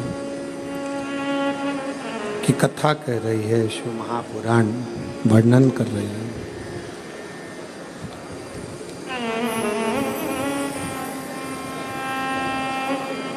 शिव अपने नज़दीक में जो गलत लोग रहते हैं उनको मेरा शंकर भगवान दूर करते चले जाता है।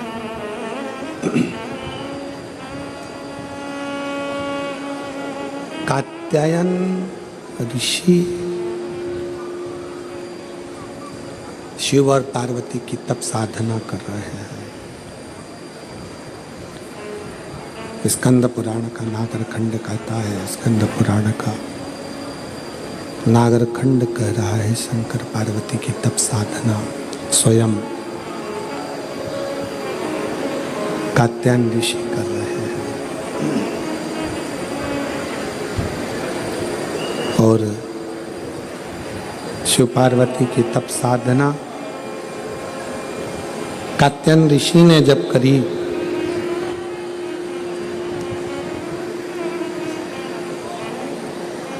माता पार्वती और भगवान शंकर दोनों ने कात्यायन ऋषि को दर्शन दिया।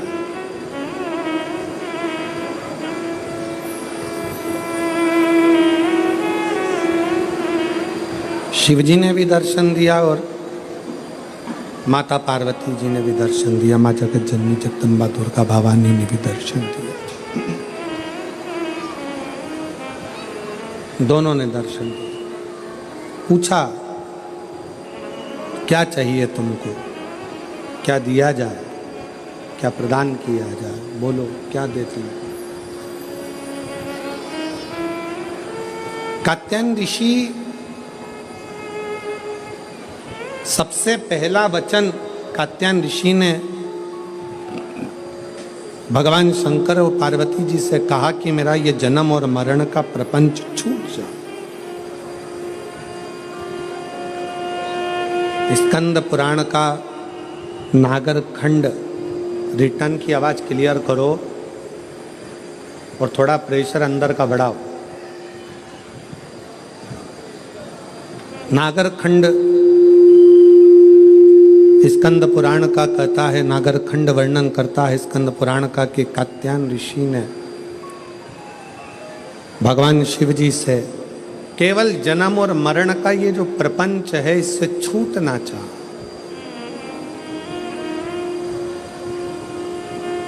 इससे मुक्ति कैसे मिले, इस जन्म और मरण के प्रपंच से हम छूट कैसे जाए, जन्म और मरण के इस प्रपंच से हमारा छुटकारा कैसे हो, इससे छूटे कैसे। तो कहा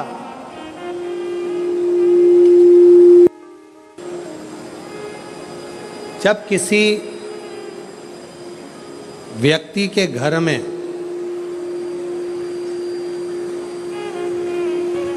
एक बेटी का जन्म होता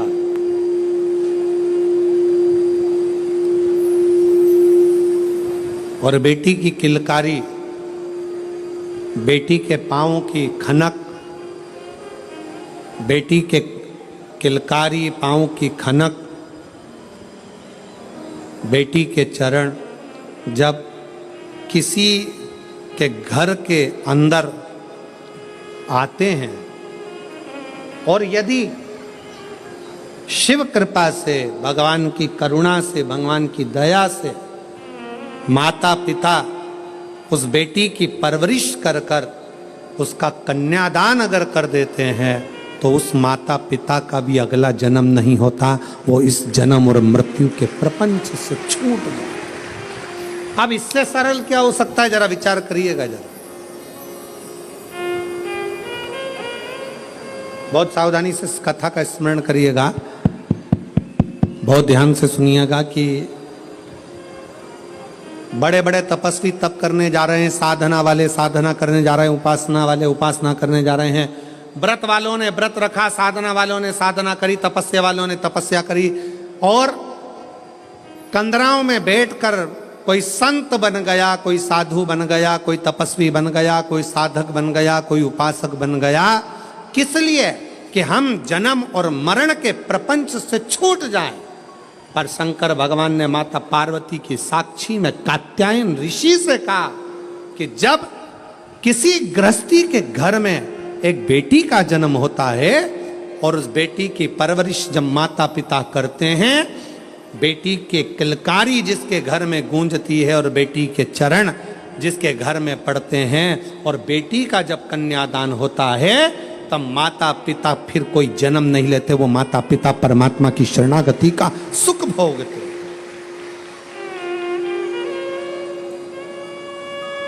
अब इसमें सबसे ज्यादा जरूरी चीज कौन सी है?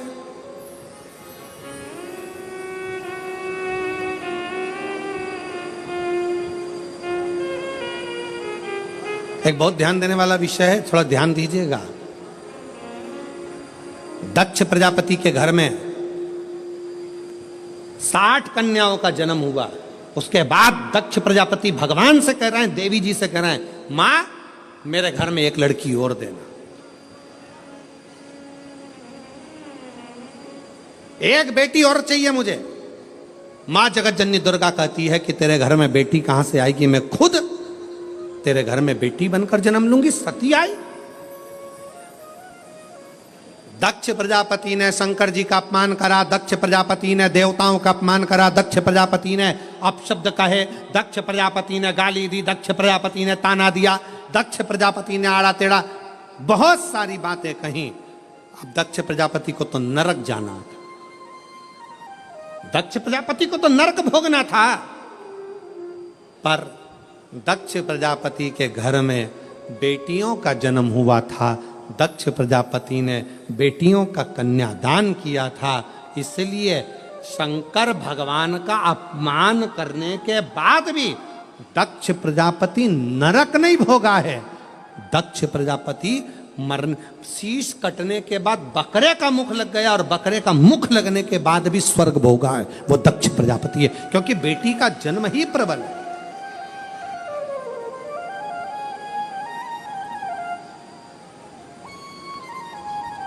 महाराज, सुखी वो नहीं जिनके घर में धन की पेटी है, सुखी वो नहीं जिनके घर में धन की पेटी है, सुखी वो हैं जिनके घर में मुस्कुराती बहू और बेटी है।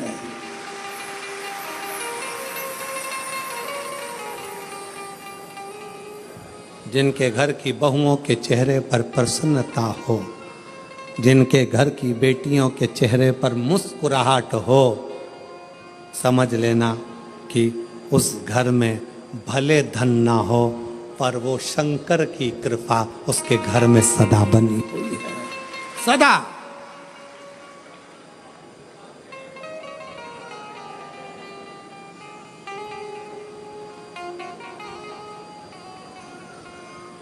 नवरात्रि चल रहे हैं, माँ जगत जननी जगदम्बा से प्रार्थना करा करो कि तू मेरे घर में एक बार जरूर आना। माँ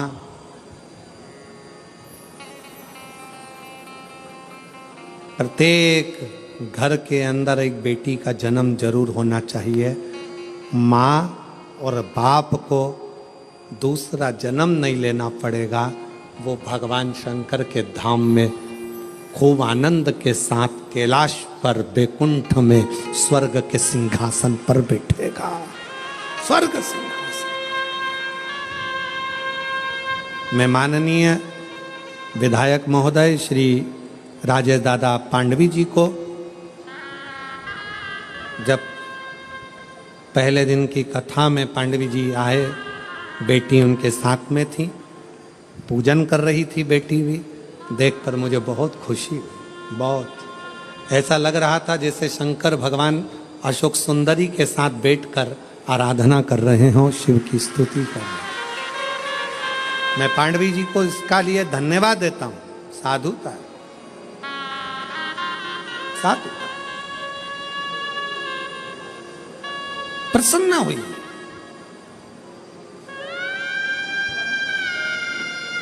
बेटे के जन्म पर जितने नगाड़े बजवाते हो उससे दुगना नगाड़ा बेटी के जन्म पर बजवाना।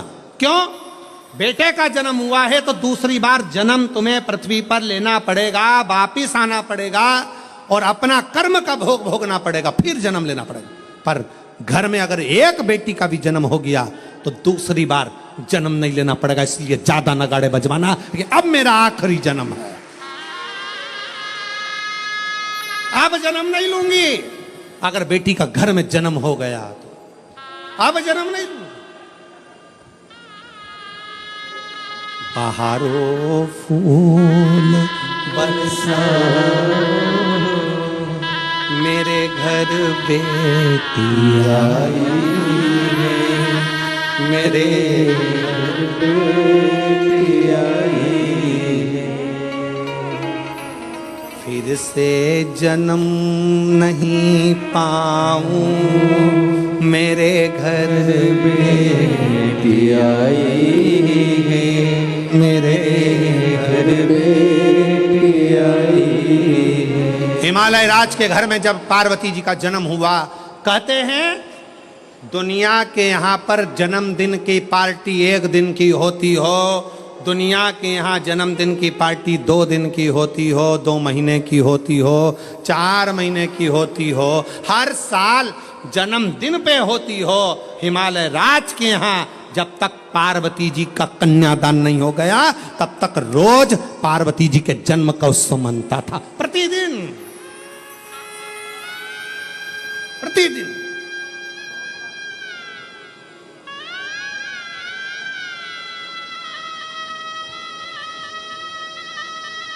पार्वती जी के जन्म का उत्सव रोज मनता था हिमालय राज के घर, रोज।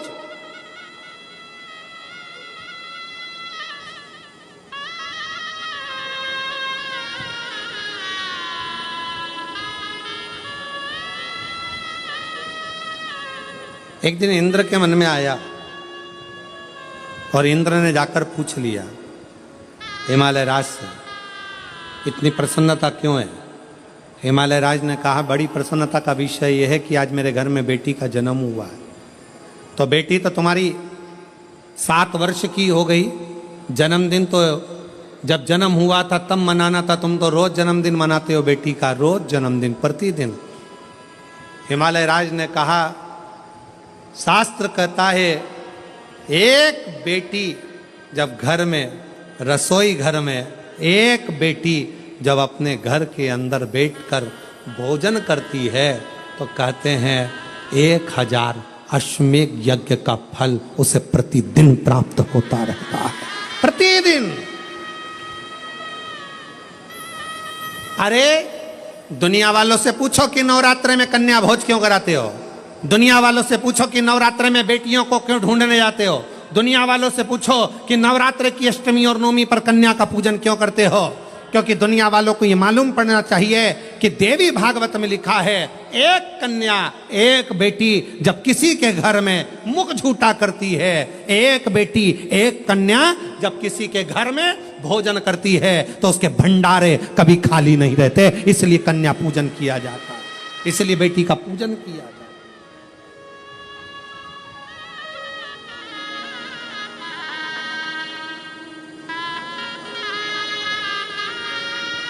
और आज के जमाने में लोग मंदिर में जाकर भगवान से कहते हैं, भगवान, ओ भगवान, हमारे घर में एक बेटा दे दो, एक बेटा। और बाजू में खड़ी हुई लक्ष्मी जी नारायण जी से बाजू में खसक के बोलती है, कितना मूर्ख है, बेटा मांग रहा है। और रोज मंदिर में आकर कहती, लक्ष्मी दे दो। और बहू को चाहिए क्या? जम के बोलो बेटा। और रोज मांगती क्या है? बोलो लक्ष्मी। तो एक काम कर, बेटा दे दो, लक्ष्मी मत देना, लक्ष्मी मत देना। अब अपन भी देखें कि बेटे से काम चल जाए क्या। और मालूम पड़े बेटा हो गया, 32 साल का, माँ के पूरे बाल सफेद उड़ गए, सफेद। उनसे पूछो काय का टेंशन? इसको कोई लक्ष्मी नहीं मिल रही है, इसकी शादी कर, इसको कोई मिल रही, इसकी शादी कर। लक्ष्मी जी से कहा आप जाओ ना, इसके घर में शादी करना है बेटे की, कोई लक्ष्मी। तो इसने मांगा ही था कि मेरे को बेटा दे दो, बेटा दे दो। लक्ष्मी नहीं मांगी थी, बेटा मांगा था। तो कोई तो इसके घर में शादी करेगा। तो कहाँ करेगी, आएगी।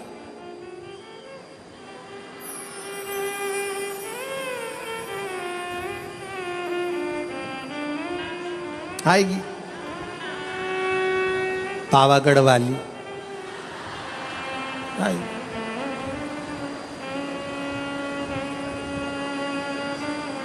तुलजा आई, इसके घर में आई,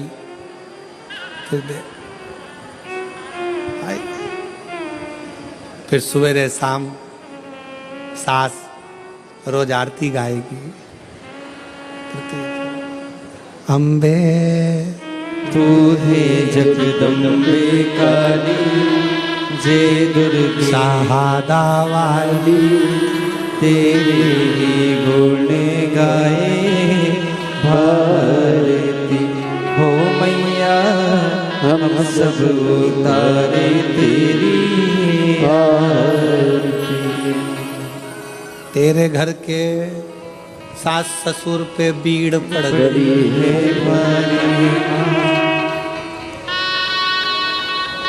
पति देव पर ऐसे टूटे जैसे सिंह सवारी।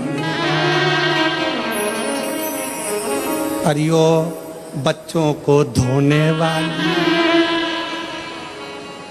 सुबह शाम चिल्लाने वाली, क्यों चिल्ला चोट करे? देखे फिर कहा ये रोती। अरे मांगा क्या था? अरे खुश होना है। जितने लोग शिव महापुराण की कथा को श्रवण कर रहे हो, तुम्हारे घर में बेटी ने जन्म लिया है, तो खूब नगाड़े बजाकर खुश होना। अगला जन्म नहीं, अगला जन्म शिव के चरण में होगा, शंकर के चरण। छोड़ गए जन्म और मरण के प्रपंच से, छूट गए।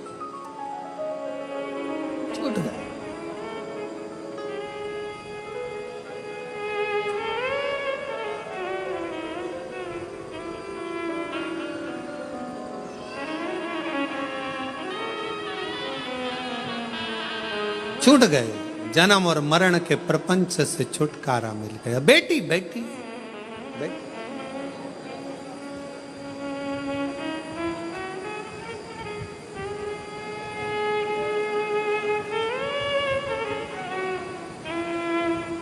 शिव पुराण कर रही है, भगवान शंकर का चरित्र कर रहा है। कात्यायन ऋषि ने पूछा कि मुझे जन्म मरण के प्रपंच से छूटना है, क्या करा जाए? शंकर भगवान ने कहा तुम्हारे घर में अगर बेटी का जन्म होगा, तुम जन्म और मृत्यु के प्रपंच से छूट जाओगे। स्कंद पुराण का नागर खंड कहता है, कात्यायन ऋषि ने मां पार्वती जी से कहा अब कुछ भी हो, मेरे घर में अगर बेटी का जन्म हो तो निवेदन है मां दुर्गा, हे मां आद्यशक्ति, हे मां भवानी, हे मां पार्वती, आप मेरे घर में बेटी के रूप में जन्म लो। और कात्यायन ऋषि के घर में मां कात्यायनी के रूप में जन्म हो गया। कात्यायनी, बोल कात्यायनी माता की। कात्यायन ऋषि के यहाँ कात्यायनी माता का जन्म हो गया, कात्यायनी माता का प्रागट्य हो गया, कात्यायनी माता की स्मरणता, कात्यायनी माता का भजन, कात्यायनी माता की कीर्ति। कात्यायनी माता बाल्य अवस्था से ही भगवान शिव की आराधना में लीन रहती है। लीन। कात्यायन ऋषि उनको देखते हैं, देखते।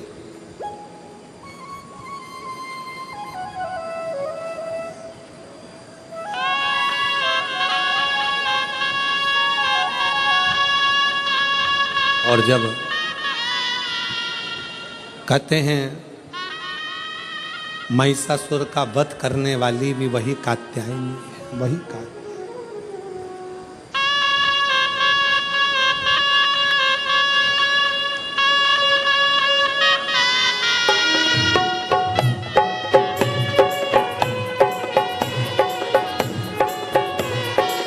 बैठे बैठे दोनों हाथों से ताली सेवा देते हुए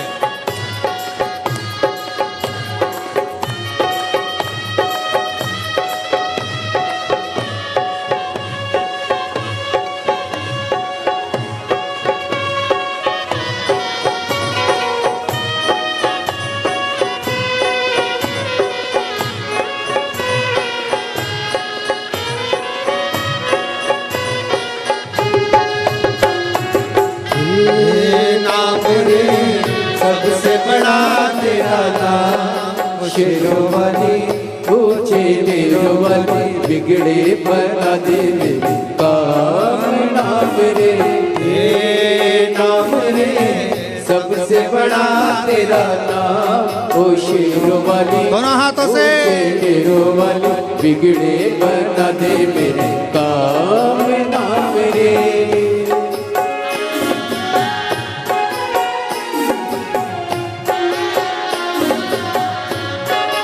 बोल कात्यायनी माता की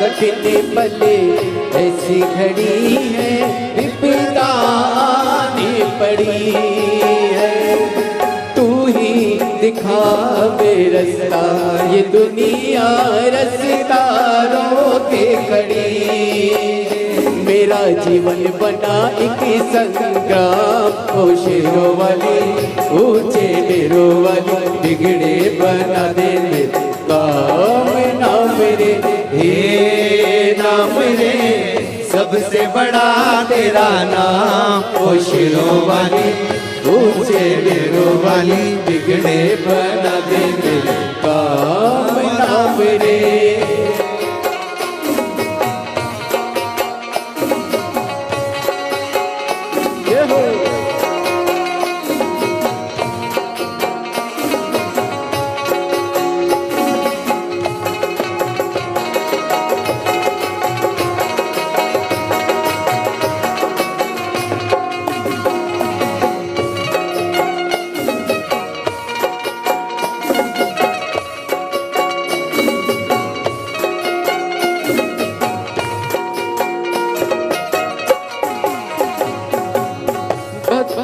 दुष्टों से छुड़ाए बुझती ज्योति जगाए जिसका नहीं है कोई जगत में तो उसी की बन जाए तीनों लोग करे तो है प्रणाम ओ शेरों वाली ऊंचे डेरों वाली बिगड़े बना दे मेरे काम नाम रे हे नाम रे सबसे बड़ा तेरा नाम ओ शेरों वाली ऊंचे डेरों वाली बिगड़े बना दे मेरे काम नाम रे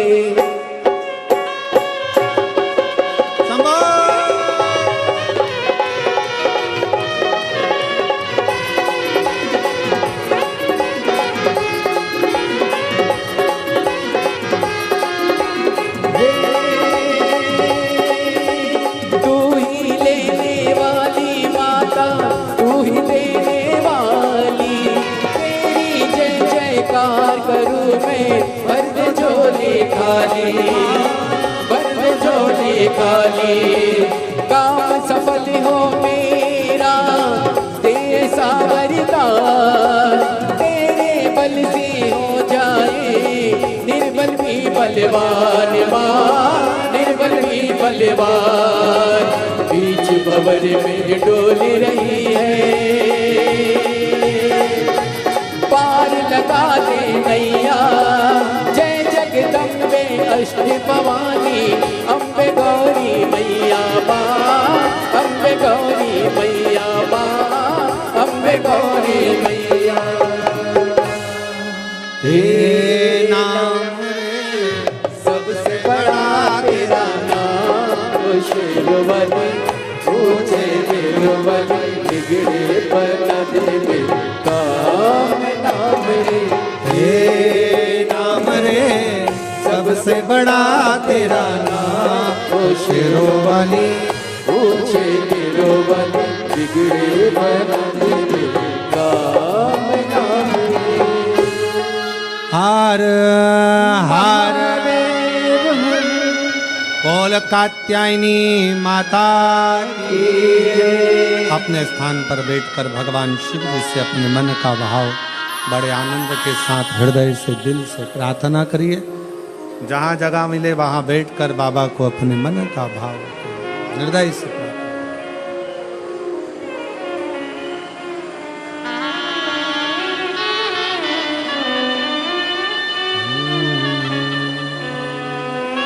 सभी लोग साथ में बोलेंगे। आज नवरात्रि में कात्यायनी माता का दिन भी है और कथा भी कात्यायनी माता की आई है। और शिव महापुराण का यह पवित्र कथा का आज तीसरा दिवस है। 2 दिवसीय कथा हो रही है। कल कथा का चतुर्थ दिवस, मतलब कल क्या रहेगी कथा की? जम के बोले जरा, शिवरात्रि। और परसों की कथा सुबह 8 बजे से 11 बजे तक हो जाएगी। कथा विराम होने के लिए परसों का दिन सुबह 11 बजे विराम की ओर चलेंगे। ये कथा 1 तारीख से 5 तारीख तक रही है। 11 अप्रैल से 17 अप्रैल तक रतनगढ़ राजस्थान में 1 बजे से 4 बजे तक शिव महापुराण की कथा रहेगी। रतनगढ़ वाले उसको सुनेंगे। उसी रतनगढ़ के समय पर 11 तारीख से जो कथा चालू हो रही है, उसी में एक दिन 11 अप्रैल को ही ये कथा जो है 1 बजे से 4 बजे तक रहेगी। तो 11 अप्रैल को ही शाम को 6:30 बजे शीतल कुंड बालाजी, डीडवाना राजस्थान, डीडवाना राजस्थान वालों को मैं बधाई दूंगा कि एक दिन परम पूज्य 1008 संत श्री विष्णु प्रपन्नाचार्य जी महाराज के आशीर्वाद से आपको 1 घंटे की शिव चर्चा डीडवाना वालों को करने के लिए राजस्थान में 11 तारीख को शाम को 6:30 बजे से 7:30 बजे तक शिव चर्चा करने का मौका डीडवाना राजस्थान वालों को एक दिन का 11 अप्रैल का प्राप्त हुआ है। रतनगढ़ में जो कथा है वो 11 अप्रैल से 17 अप्रैल तक चलेगी। उसके बाद में 21 अप्रैल से 27 अप्रैल तक सिंगेश्वर बिहार में रहेगी। फिर 1 मई से 7 मई जयपुर में रहेगी। फिर 11 मई से झारखंड में कथा रहेगी। और फिर 21 से 27 मई तक निरंकारी मैदान बुराड़ी दिल्ली में शिव महापुराण की कथा रहेगी। ऐसे कथाओं का क्रम है। बड़े आनंद के साथ आप और हम श्रवण करेंगे। दिल से बाबा को अपने मन का भाव कहिए। सभी लोग साथ में बोलेंगे।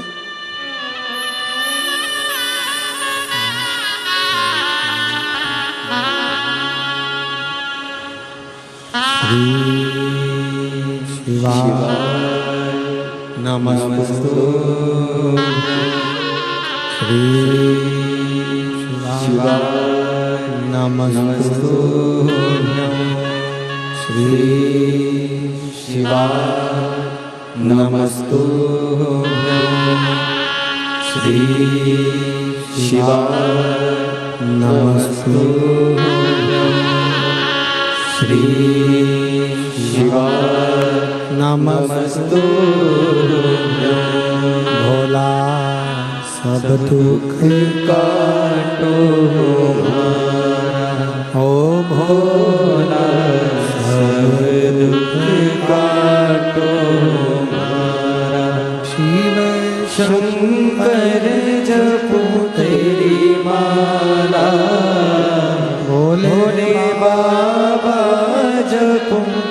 की माला, भोला सब दुख काटो हाथ।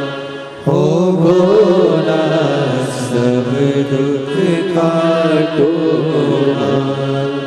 वेश है मंगल मंगलकारी, वेश है मंगल मंगलकारी। शमशान वासी हमारा, शमशान वासी हमारा, भोला सब दुख काटो हमारा। भोला सब दुख काटो हमारा।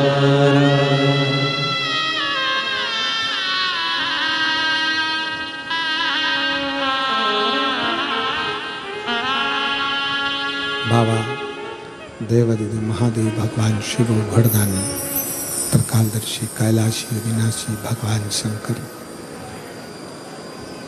त्रिपुंडधारी त्रिलोकी के नाथ कात्यायन ऋषि को मां पार्वती कात्यायनी बनकर प्रकट हुई।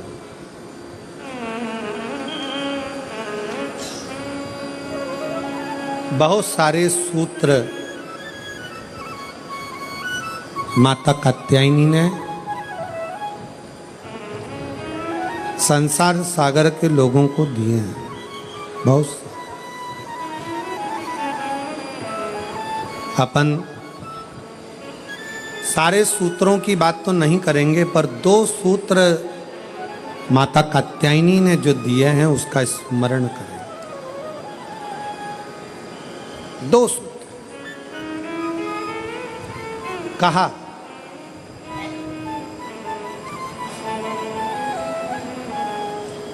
माता कात्यायनी ने कहा कात्यायन बाबा से, पिताजी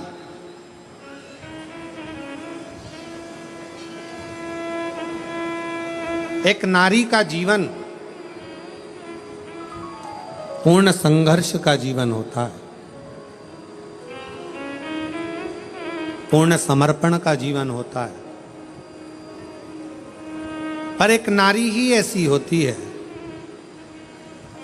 जो अपने पूरे कुल को संसार सागर से पार उतार सकती है। पर वही नारी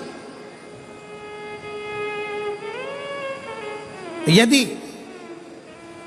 परिवार में रहकर अगर भेद करती है तो स्वतः स्वयं अपने आप को भी डुबो लेती है और स्वयं कुल को भी डुबो लेती है।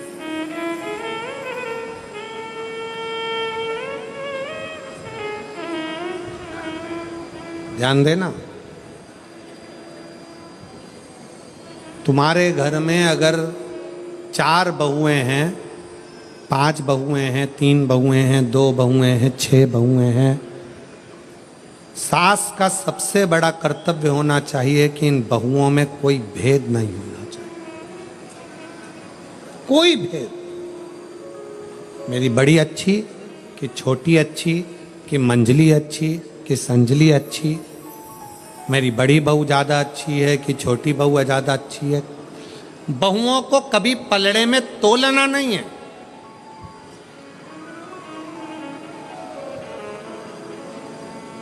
जिस घर की सास बहुओं को पलड़े में तोल लेती है कि मेरी ये अच्छी है कि ये बुरी है कि ये अच्छी कि वो बुरी, उस सास का बुढ़ापा आखिरी में रोते रोते निकलता है।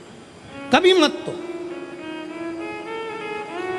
4 बहुएं चारों अच्छी हैं, 3 बहुएं तीनों अच्छी हैं, 5 बहू पांचों अच्छी हैं, 2 बहू दोनों अच्छी हैं, कभी ना तो। आपकी दृष्टि में रखो, मेरी बड़ी बहू मुझे सम्मान दे रही है, छोटी बहू सम्मान दे रही है, मंजली बहू सम्मान दे रही है, आपकी दृष्टि में हो। पर जनमानस के सामने ये बात कभी ना आए, किसी रिश्तेदार के सामने ये बात ना आए कि मेरी बड़ी अच्छी कि छोटी अच्छी, कि बड़ी बुरी कि छोटी बुरी, कि कौन कैसा, ये भेद कभी मां के मन में ना। और दूसरा सूत्र माँ कात्यायनी का अपने अंदर उतारिएगा। दूसरा सूत्र भी बड़ा प्रबल है। माँ कात्यायनी अपने पिता कात्यायन जी से कहती हैं, पिताजी, एक लड़की अपने दो कुल को तारती है, एक मायके का, दूसरा ससुराल का, पर एक लड़की के लिए सबसे बड़ी जरूरत की उसकी बुद्धि में, ये चित्त में होना चाहिए कि जितना चिंता वो अपने मायके की करती है, उससे 1.5 गुनी ज्यादा चिंता उसको अपने ससुराल की भी होना चाहिए।